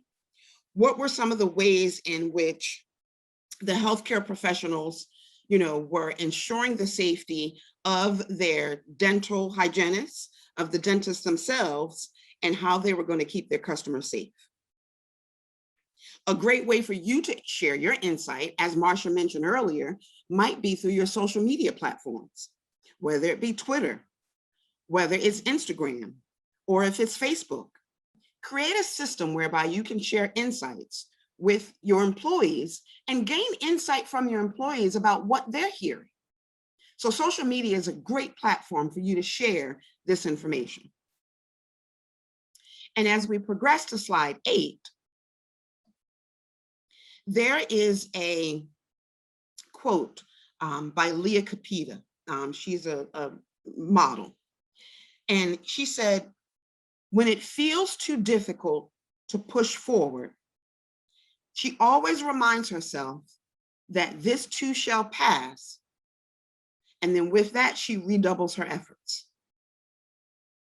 When it feels too difficult to push forward, she reminds herself that this too shall pass, and then she redoubles her efforts. And that's what we're going to do as we discuss business strategy. So on the next slide,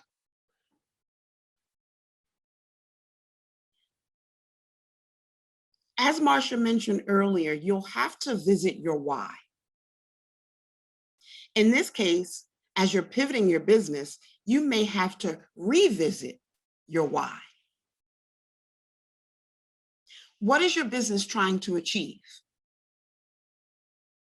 And is what you're trying to achieve the same pre-COVID as it is now post-COVID? And if it's not, then you're going to have to redesign your mission statement. So for those of you who are healthcare professionals or yoga or wellness instructors, you might look at this and think about wanting to improve the health and the well-being of your clients. When you think about your mission statement, several points come to mind. Why did you start your business? What do you do? What is your business trying to achieve? And most importantly, who do you serve? How do you do what you do? And how do you serve your customers and or your community? And how have your customers changed through the pandemic? The answers to those questions will help you craft or enhance your mission statement. Marsha left us, but this slide is pretty much a recount of what she talked about earlier. So looking at slide 10, you're going to identify your customer journey And a lot of times when you do that, your customer journey may be navigated through your social media presence. So your customer's journey is the complete sum of their experience when interacting with you, your company, and your brand. The journey may have very well started with your hashtag. The journey may have begun when they navigated your website. The journey may have begun when one of your previous customers interacted with you and your brand and referred you to their network or their community.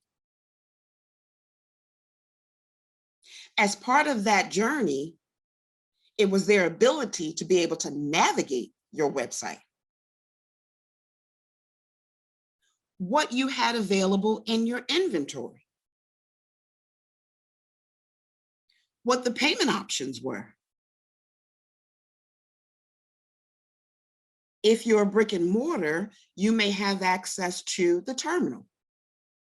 If you're a pop-up shop, you may be utilizing, Cash App opportunities, whether it's Venmo or it's Cash App or it's Square. What are the payment options you offer? The customer's journey may also have been just seeing a Yelp review, your 4 stars, your 5 stars, and then the additional online reviews and ratings from previous customers. The journey is a complete sum or a culmination of interacting with you, your company, and your brand. And a lot of what Marsha talked about earlier, it could also be that social media presence. The best way to map the customer's journey is to take a walk in their shoes. Is it easy for you to navigate your website? Do you understand the content that you posted on your social media? Do the likes identify with your sales opportunities? Does the traffic to your website drive traffic to your website? Let's take a look at slide 11.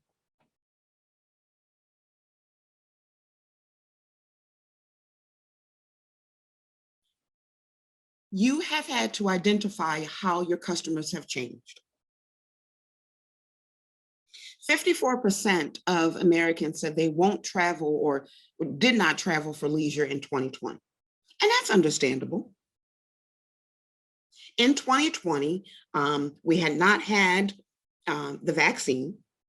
There wasn't a clear understanding of COVID-19 and its transmission.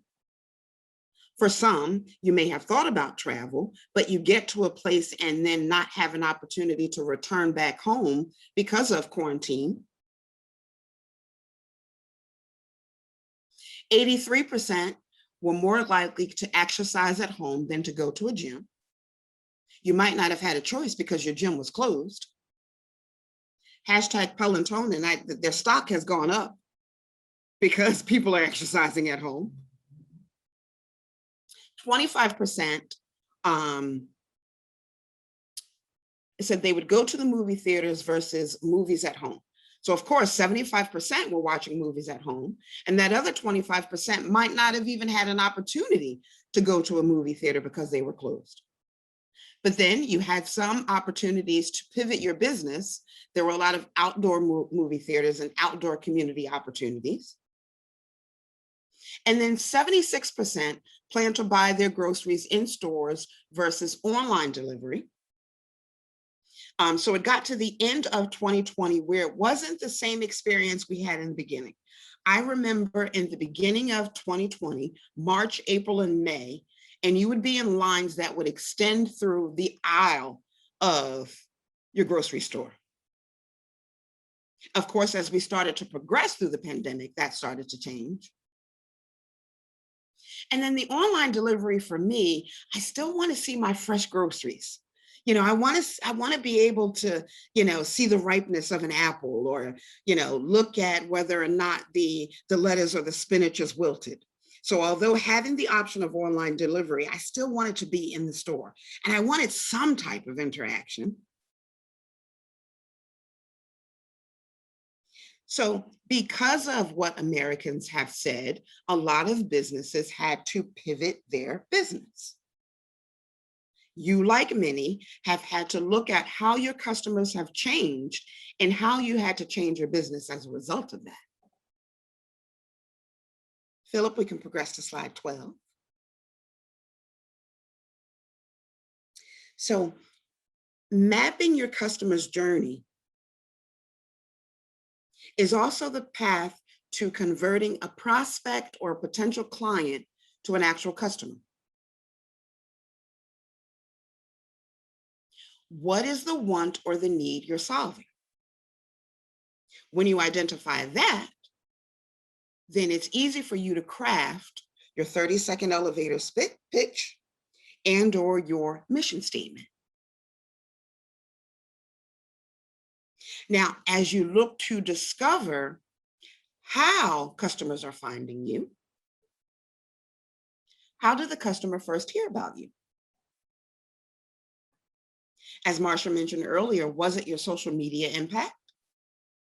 Did your analytics suggest that they came to your website from a post that you made on Facebook versus Instagram versus Pinterest? And then one that we're leaving out is LinkedIn. So for those of you that have professional service businesses, such as, maybe a certified public accountant or an attorney or a banker, you might be using a professional platform such as LinkedIn. Was it word of mouth? And when they decided to consider making a purchase, how long did it take them? And do you even know that information? Does your website allow for you to look at analytics for people who have put merchandise inside the cart and left it abandoned? If you have abandoned items in the cart, are you reaching out to those potential clients to see why they didn't continue their purchase? Because the consideration may be your payment options. The consideration may be your inventory. The consideration may be your response time. And then if they did buy, what was the transaction like? And you'll gather that information through your online reviews and ratings. And was the customer satisfied? And did the customer come back? But when the customer came back, who did they bring with them? So when you take that exit strategy or that exit poll and you ask, how did you find out about me? Could have been a referral, could have been Facebook, could have been Instagram.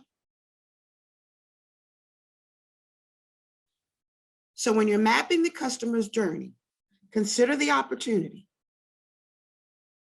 Discover how the customer heard about you. Consider everything about why they purchased or didn't. What did the transaction look like? And what was their experience? And with that, we're going to talk about your value proposition. Because the path to converting a potential client to a customer starts with what your value add is. Your value proposition is what benefit your company promises to deliver if I choose to do business with you, if I choose to buy your product, or if I choose to engage in your service. How is it relevant, or how does it impact your target audience? So number one, know who your target audience is. The age demographic, the locality, the region. When you think about the value proposition, are you staying true to who you are as a company? Does your value proposition align with your why? Does your value proposition align with you as the business owner's values in life? If the pandemic taught us nothing else, it gave us an opportunity to engage everything about us in self-reflection, in self-value, in self-love.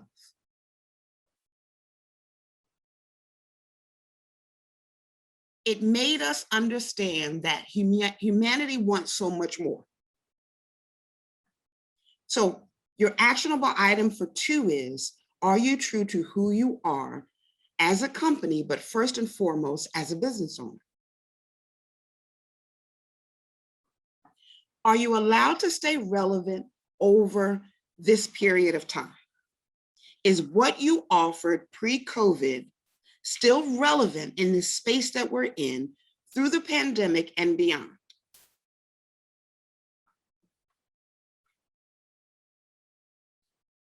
And when I think about the value proposition, I think about SMART goals. SMART is an acronym for specific, measurable, actionable, relevant, and time-bound. Your value should be about your service or product offer. You can measure the success of that based on any evidence that you have that your product or service is great.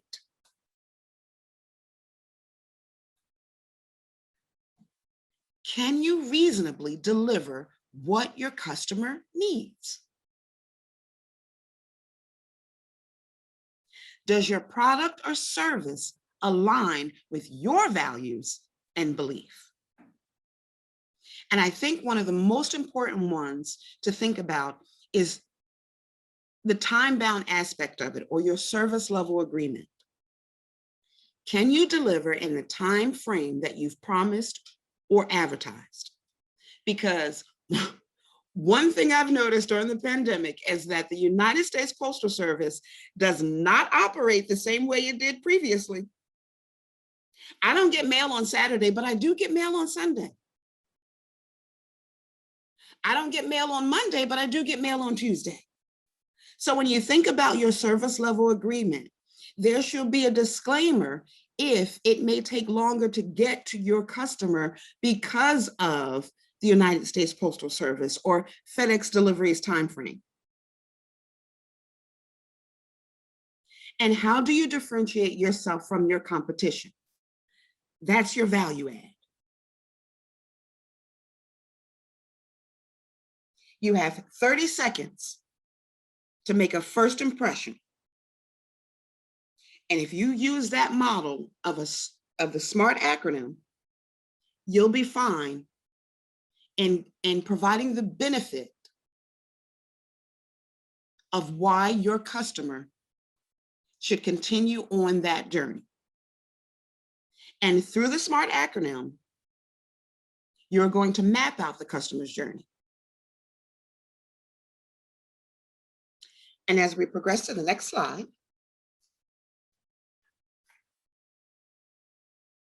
let's talk about some of the shifts in the value proposition that many of you may have experienced. How many of you have used a hand sanitizer that smelled like tequila? Might have given you happy hour during the day versus happy hour later in the day. You walked away and you wanted to salsa because the hand sanitizer smelled just like tequila. So a lot of breweries and distilleries had to pivot their business and change their value proposition in an effort to maintain their business and actually provide value to the community. On Instagram, I've seen plenty of TikToks and a lot of video content, as Marsha talked about, doing at-home dye tutorials. I have locks, so there were a lot of at-home tutorials about how to twist and maintain your locks because you don't have the opportunity to go to a hair salon. And restaurants were doing at-home meal kits, and a lot of the queenpreneurs or hashtag serialpreneurs started to create new businesses where they created, weekly meal kits so that, you could maintain the health and wellness within the community. So if you were faced with being unemployed, you might have created a new opportunity for yourself by creating these wellness kits. Because like I said earlier, I should have created a directive to stay away from my refrigerator because there wasn't anything healthy in there. Let me tell you, I spent plenty of days starting the day with sweet potato cupcakes. There wasn't nothing healthy about it.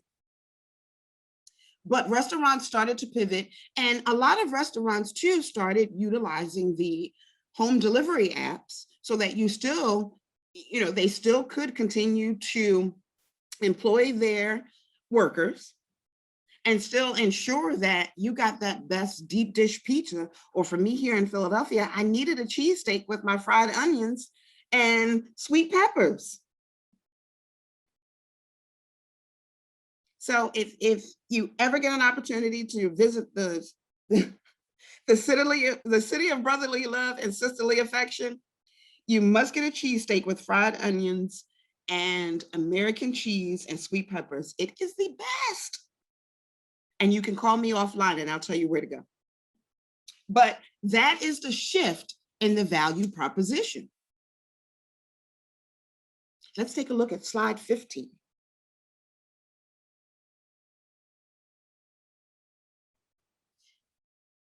You may have an idea about how to pivot your business, but you're really not sure. You may have, looked at your competition and realized what they lack because you're looking at their online reviews and ratings, and you know that they are challenged by it, but you are great at it. So how do you decide what influences your pivot? Marsha mentioned it earlier, it's community. So 78% of consumers said that their recommendations from friends or family influence their buying decisions. But the same holds true when you have an idea and you're looking to influence change. So business updates, not only for referrals to your business, but an opportunity to pivot your business, influenced by your friends and family who have most likely utilized your product or service. So 78% of consumers said that recommendations from their friends or family have influenced their buying decisions, and the same holds true in influencing how you pivot your business. So one of the referrals that I received during the pandemic was the sea moss. A good amount of my friends and family raved about a particular company's sea moss. And I felt like I needed some additional energies in order to create at-home discipline.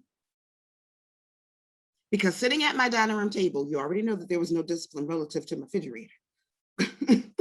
So I also needed to create disciplines for the way in which I worked, because my day didn't begin with me getting up and leaving the house and stopping to Wawa or Starbucks for my coffee, or, just having the the influence of seeing people and engaging with people. So I needed to create at-home energies, and everyone raved about this sea moss. And it was the influence of my friends and family who saw a change in their health makeup relative to this particular sea moss. Now, it's a local company, so initially she was utilizing the United States Postal Service. And then what she started to do based on the amount of orders and the locality of the orders was pivot her business by doing deliveries and offering you options such as Venmo and Cash App. And she would just deliver the sea moss.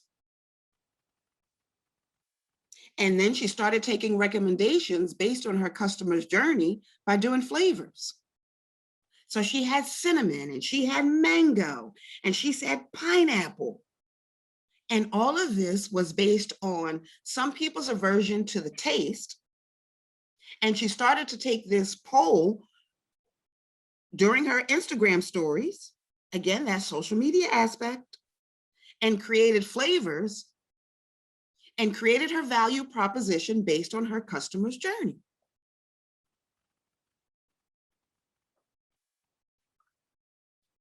So as you start to lean into your pivot and ways in which you can either enhance or supplement your business from the pre-COVID mentality to a post-COVID mentality, please rely on your network of friends and family to help you influence those changes. And on the next slide,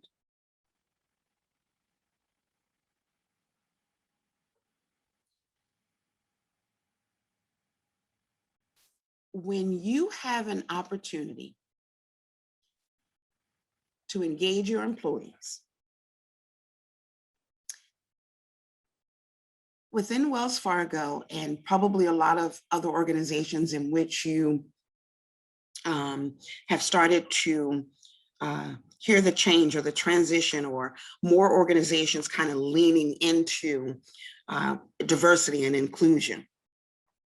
A lot of that is driven by the employee makeup. Allowing the opportunity for someone to come to work in their true unapologetic form delivers more of an impact versus there being this micromanaged mentality. And I say that because 78% of businesses said that created communication channels specific to their crisis. And I talked earlier about one of my dental clients creating this newsletter. When she decided to create that newsletter, she took strategies in from her employees to best deliver that content back to her customer base. And the reason she did that is because her employees are on the front line. They hear those sidebar conversations. They are the fly on the wall who are in that room, who's hearing that discussion. Not only do you want to share the strategies with your employees, but you want to gauge your employees in creating that strategy. So it's just as important to create the communication channel specific to your crisis for your customers, but you also want to do the same by being communicative with your employees, because not only does it allow for them to engage in the organization, but it also allows for you to create a retention strategy for you to maintain employees. I have many a business client who was challenged by maintaining their employee base, because for some, it made more sense for them to collect unemployment than it did for them to stay with their current employer. But if you engage the employee base, and many who did, were able to maintain their employees. So I thought that was important because if you notice here, the Harvard Business Review has an article, how organizations are responding to the coronavirus pandemic. And a lot of it was employee engagement. So as we progress to the next slide, and Philip, are we okay with time? Yes, Camille, we have about 10 more minutes. Okay, perfect. And does that 10 minutes include the Q&A? Yes, it does, but we can extend beyond if needed. Okay. All right. So again, actionable items for you to review your business strategy. You want to return to the basics. You want to either supplement or enhance your business's mission statement. You may not have to change it for any reason, but if you've had to pivot your business, then you do definitely want to look at your mission statement and see if the content needs to change. The second actionable item is, of course, to list how your customers have changed. How have your customers changed through the pandemic? Have your service level agreements had to change? And as a result, have you had to take on different delivery strategies based on your locality? Have you had to create a disclaimer relative to the delivery options that you're using? Have you lost customers because of your delivery option? And the third actionable item is to craft your company's value proposition and make any adjustments. The adjustments could be based on the ways in which you accept payment. Those adjustments, again, could be based on the disclaimer that you need to include because your delivery time has extended. The adjustments could be you having gone from a brick and mortar to now a retail online shop. Your adjustments could be because your customer online reviews and ratings and some of the surveys, suggested that you become colorful in your approach. And then please share those updates with your friends, your family, and your employees. Your ecosystem is so important in the way in which your business is influenced by decision. So again, these 4 steps are actionable items that you could use to pivot and grow your business. Now, as we progress to the next theme, you might be noticing, or I say progress to the next theme, it's connections. And it's a theme that's been reoccurring throughout the bootcamp today. Marsha mentioned community. Community is just that, the connections that you make. The connections that you make during face-to-face interactions, the connections that you make through your website, the connections that you make through your social media impact and engagement. They're incredibly important during this time. So if I may, I just want to dive deeper into how your connections come into play. And this will take us into the end of the first half of the presentation for today. 92% of small business owners said that their mentor has directly impacted their success. A wide network of customers, partners, your competition, industry peers, and more are available to help you adjust and rebuild. Now, you could have a face-to-face interaction or engagement with your mentor, or you can have an imaginary mentor, because you can't tell me that Oprah is not my mentor. You can't tell me that Sonia Sanchez is not my mentor. Your mentor doesn't necessarily have to be someone that you engage in a direct connection, although I truly believe that I have this direct connection with Oprah. But One of the reasons that COVID-19 is so unique is that entire industries are affected. Not just one, not just two, but many. Retail, travel, hospitality, entertainment, dining. There wasn't a lot of emphasis on LinkedIn earlier today relative to social media, but one that I want you to do some research and that has valuable resources and tools is industry-specific community advocates and or partners or mentors who could provide you with specific information relative to how they've shifted during the initial phases of COVID and now. It could be an article. It could be a community-based webinar. It could be a community-based Q&A. You need to have a network of individuals that fall under your umbrella relative to your industry.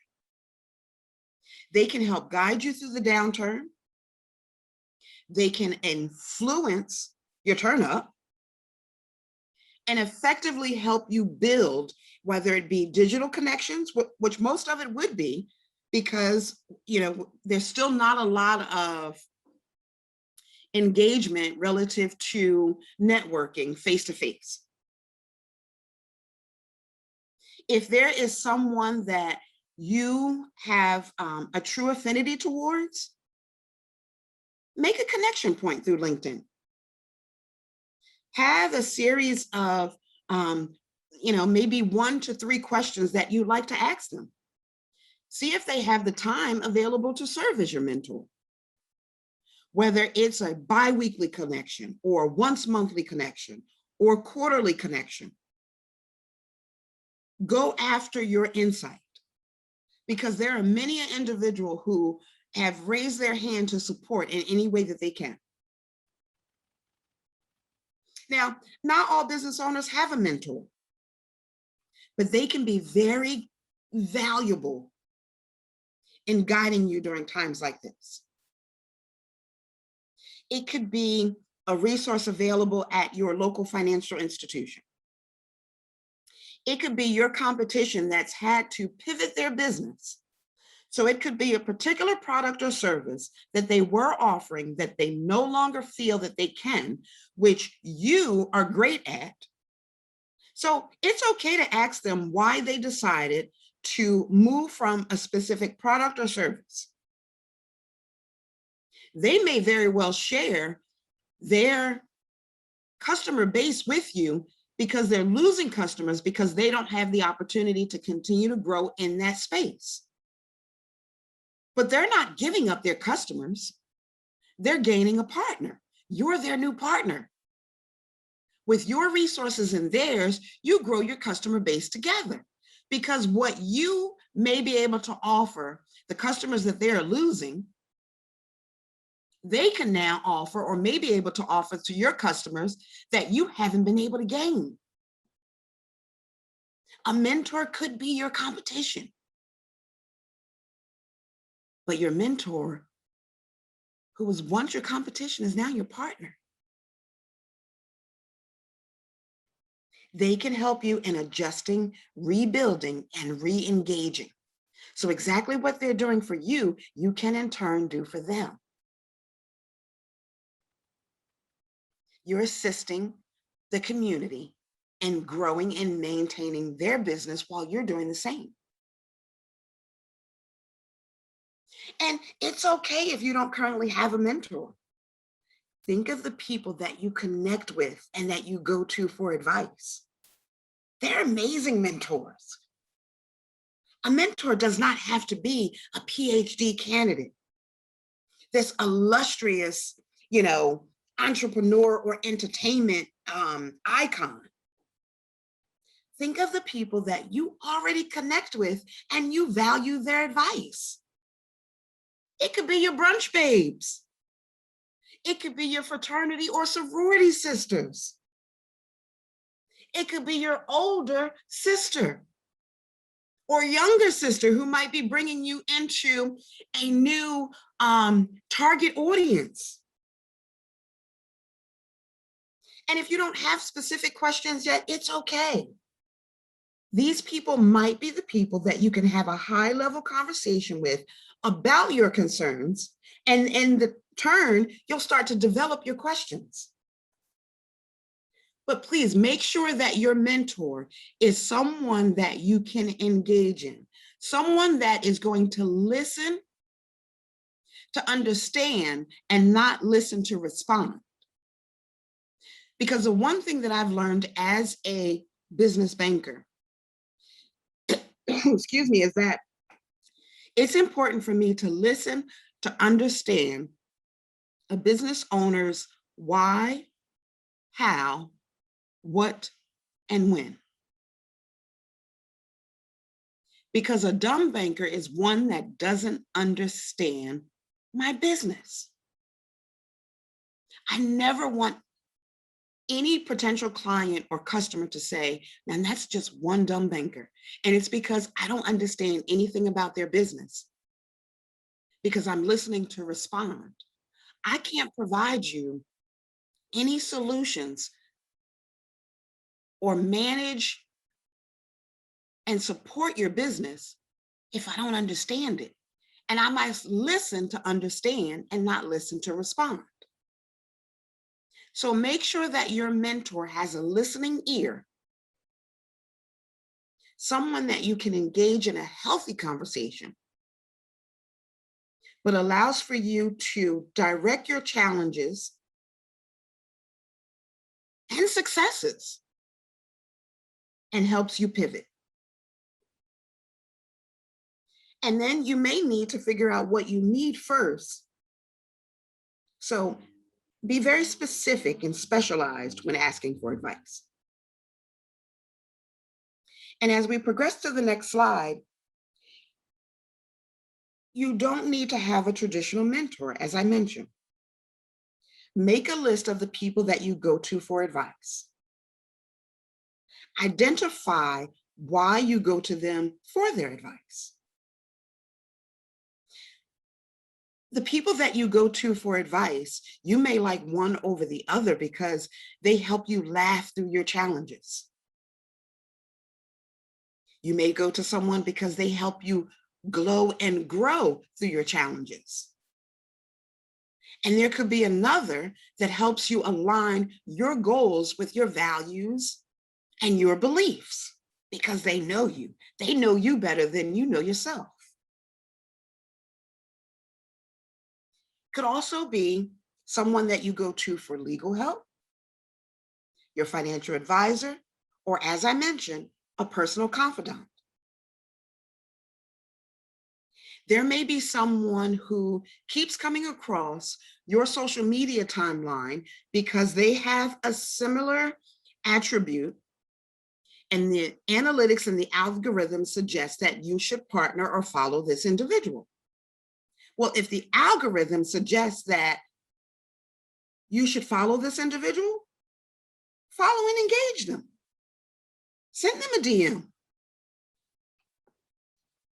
Ask them how they've grown their business.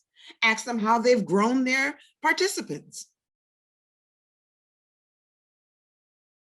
So identify who to ask for advice and how they can best help you. Come up with 1 to 2 to 3 specific goals. And determine your advisor's experience and how your goals align with theirs, but more importantly, how your goals align with your values and your belief. And with that, we're going to progress to the last slide, and that'll take us into content that we'll begin to deliver tomorrow. But I talked about LinkedIn, and the LinkedIn usage has increased by 55% during the start of COVID-19. And right now, where we sit post-COVID-19 or progressing through COVID-19, it currently sits at 90%. because people are utilizing LinkedIn to grow their community, engage a mentor, but more importantly, engage individuals who are leaning into the conversations relative to either your industry or just the challenges as a whole, health and well-being, creating this work-life balance through the pandemic. So please engage LinkedIn because it's a valuable resource. And with that, I appreciate all your time and energies today, and I'm open to any questions that you may have. Wow. Thank you so much, Camille. Again, I want to remind our attendees, this is why we partner with Wells Fargo, because they deliver impactful information that you can actually take action on. It's powerful. It's timely as we're coming out of the pandemic.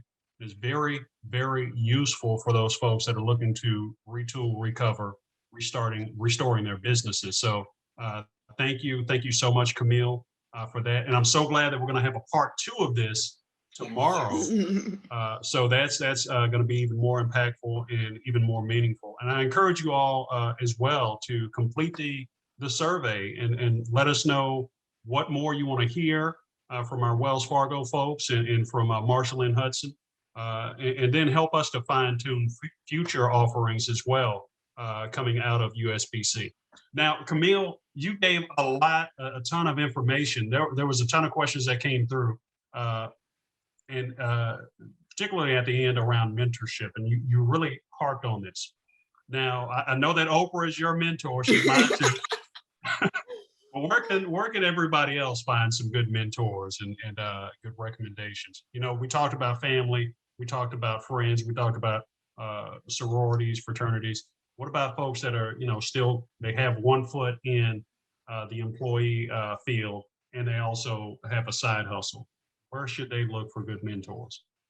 I'm going to take that twofold based on your last statement, where within your professional environment, in addition to the serial entrepreneurs and queenpreneurs that we have with us tonight, my internal mentor is someone who leads our community affairs department. And because my motto is to live to give, it was important for me to align myself with someone who shared the belief that community is so important. So I reached out to our community affairs director and asked, I had 3 specific questions. Why did you choose community affairs? 2, what is it that you love most about your role? And then 3, how could someone like me extend more of myself or lean more into, my day-to-day responsibilities, but be able to provide that to the community. And I do that through financial literacy within the community. And asked if they were willing to, either provide me with a bi-weekly, monthly, or quarterly engagement based on their time. As Marsha mentioned, during the pandemic, I wrote a book, so it's something new to me. And I started to seek out other authors who are New York Times bestsellers. And I just, DM'd them and asked, if they would share some insight into their debut novels versus where they stand now. And, it's no harm, no foul. A person can say yes or no. But if they've gotten to a level of success, they're definitely going to raise their hand and say yes, and provide you with the time that they can extend. That might just be a one-off, or it might be someone who you can continue to engage either, monthly or quarterly. And take a look at that engagement bar on your Instagram, because those are individuals that you can follow who, again, based on the analytics and the algorithm, who fall within your scope. Send them a DM, but I would ask that you also look at LinkedIn. It's an amazing tool and people are there to connect with other individuals. They're on that for that very reason. So search out the industry, search out some of the community organizations that align with, your offering, and more people will be willing to say yes than no. Thank you. Thank you for that response. And I like, this is a practical approach, right? To just, really identify someone that you feel would be a good mentor, and then just ask the question. What's the Correct. worst that could happen? They could say no, and Yes. there's, no one gets hurt in the process, right? Maybe some bruised feelings, but in the end, that's not a good mentor to go with anyway. So true. So I definitely appreciate that. And I'll tell Oprah that you said hello. The next thing I want to talk about, if we can revisit the customer journey again, and how we need to all as entrepreneurs put ourselves on that customer journey so that we can understand, what they go through. Now, when I think about the pandemic, the customer is also going through a different personal journey of their own. Many of them may have lost their jobs, and that impacts, the amount of revenue that businesses get. Can you tell us a little bit about how Wells Fargo is helping the community to sort of navigate through the pandemic in ways that maybe we don't even think about? I know that having a personal relationship with a banker certainly increase the likelihood of folks getting approved for PPP loans, for EIDL loans. Can you just kind of talk to us about some of those types of things? Definitely so. So, of course, Wells Fargo was one of the, we did participate in the payroll protection loan. I think what stood out for me as an employee was that we concentrated our efforts on small businesses who had 50 or less employees. So we didn't provide, it wasn't important for us to go after these larger organizations for relief. It was really those small businesses that had 50 or less employees. But not only just the process of completing the application, but also having someone to be able to talk through, what your challenges and concerns are. So, as a business advocate, I can talk through, this mountain of paperwork that you give me to be able to tell the story to the underwriters. But what's important for me is to be able to understand how the pandemic has challenged you in your business. So we'll go through a series of conversations before we even talk about solutions, because how has your customer base changed? So a lot of what we're doing for minority business enterprises, as well as women business enterprises, is we're creating, so I'm going to ask all of you to visit www.wellsfargo.com, and you'll get this information again tomorrow, but these are two websites that I absolutely positively want you to visit. Make sure I get the right website so that you're going to the right place. And I'm going to type it in the comments when you have it. Okay, so that way we can get it to everyone. The first one is wellsfargo.com/biz, so B-I-Z. The reason I'm directing you there is because there is a business plan tool there. It's complimentary. So for those of you that are either in your startup phase, you could also be, a growing business and you have to supplement or enhance your business plan, or you've embraced fear of your business plan versus faithfully executing your business plan. You could create your business plan with this tool. Mm-hmm. The second is wellsfargo.com/small business resources. There you will find information regarding various tools and resources we have for our grant program. There's also some case studies there relative to different industries, but there are also complementary tools there for minority business enterprises and women business enterprises. So again, wellsfargo.com/biz, and then wellsfargo.com/small business resources. Valuable tools and resources there that are complementary.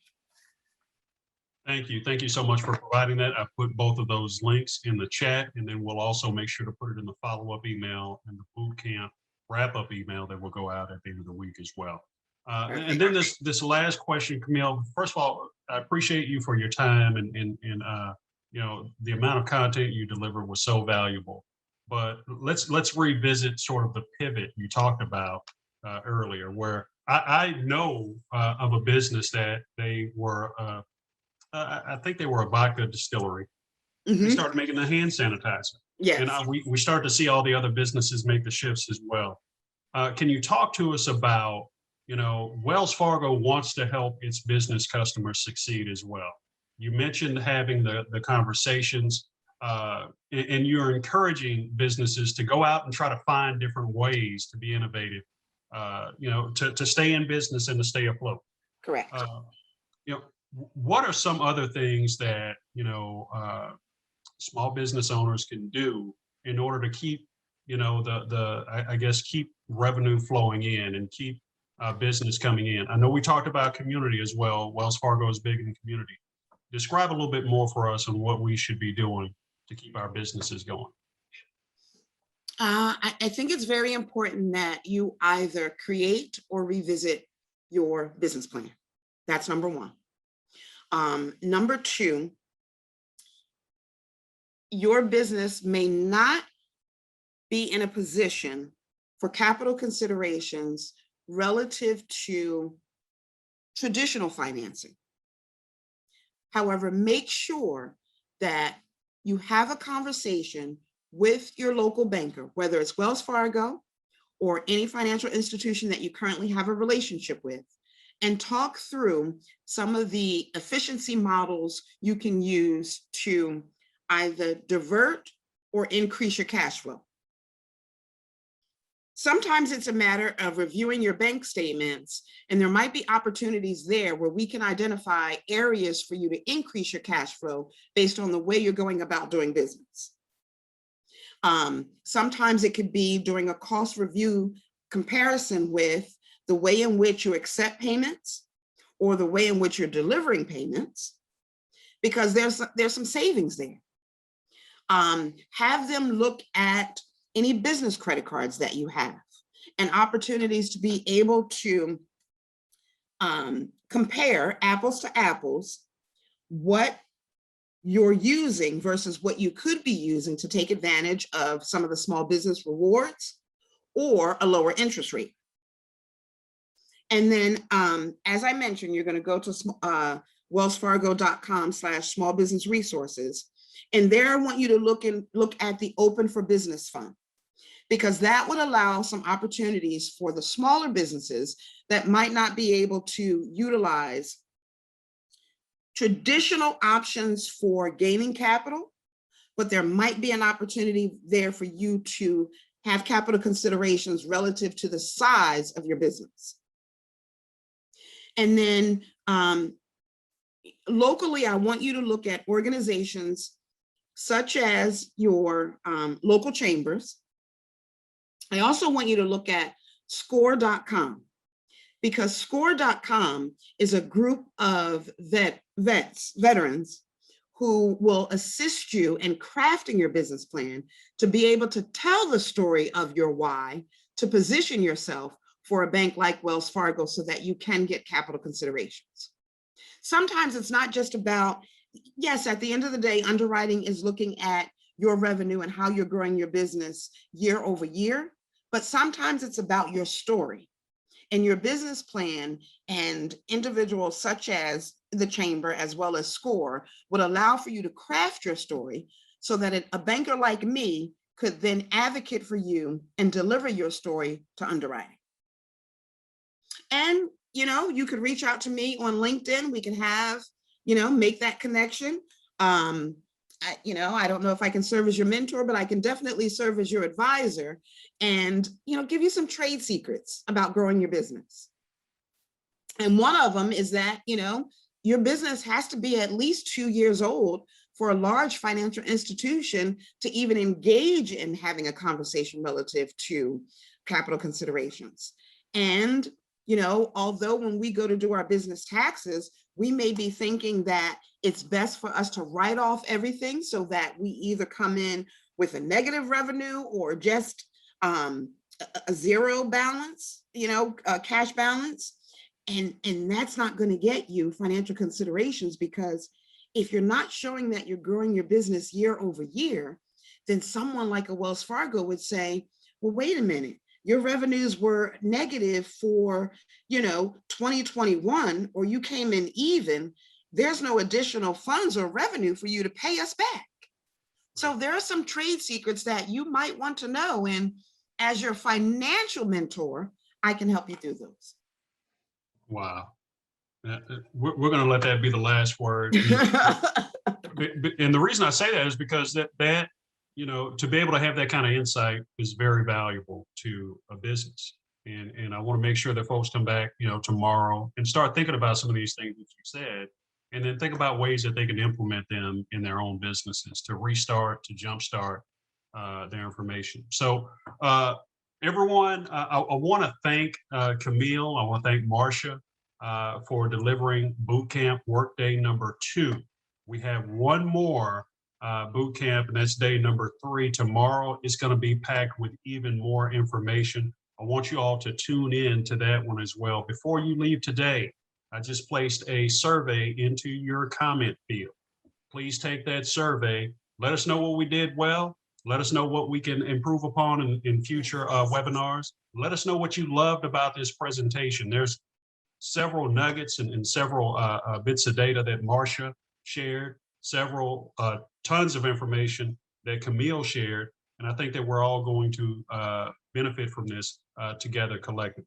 So, and then coincidentally, I did reach out to my special surprise guest, and I'm going to have them introduce themselves tomorrow. So I want you to come back for day 3. That's one more teaser for tomorrow. I want you all to come back for day 3 tomorrow and take a look at this. This has been a very highly engaging boot camp for the last 2 days, and I expect that we'll have the same in boot camp day number 3.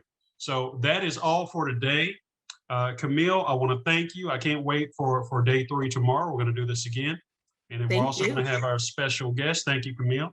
And I want to thank you to all of the USBC registrants and attendees who attended today. Be sure to take that survey, get a chance to win a free digital image to be used in your business. So with that, we're going to end our presentation, and we will see you all back here, same time on tomorrow. Y'all have a great, great day.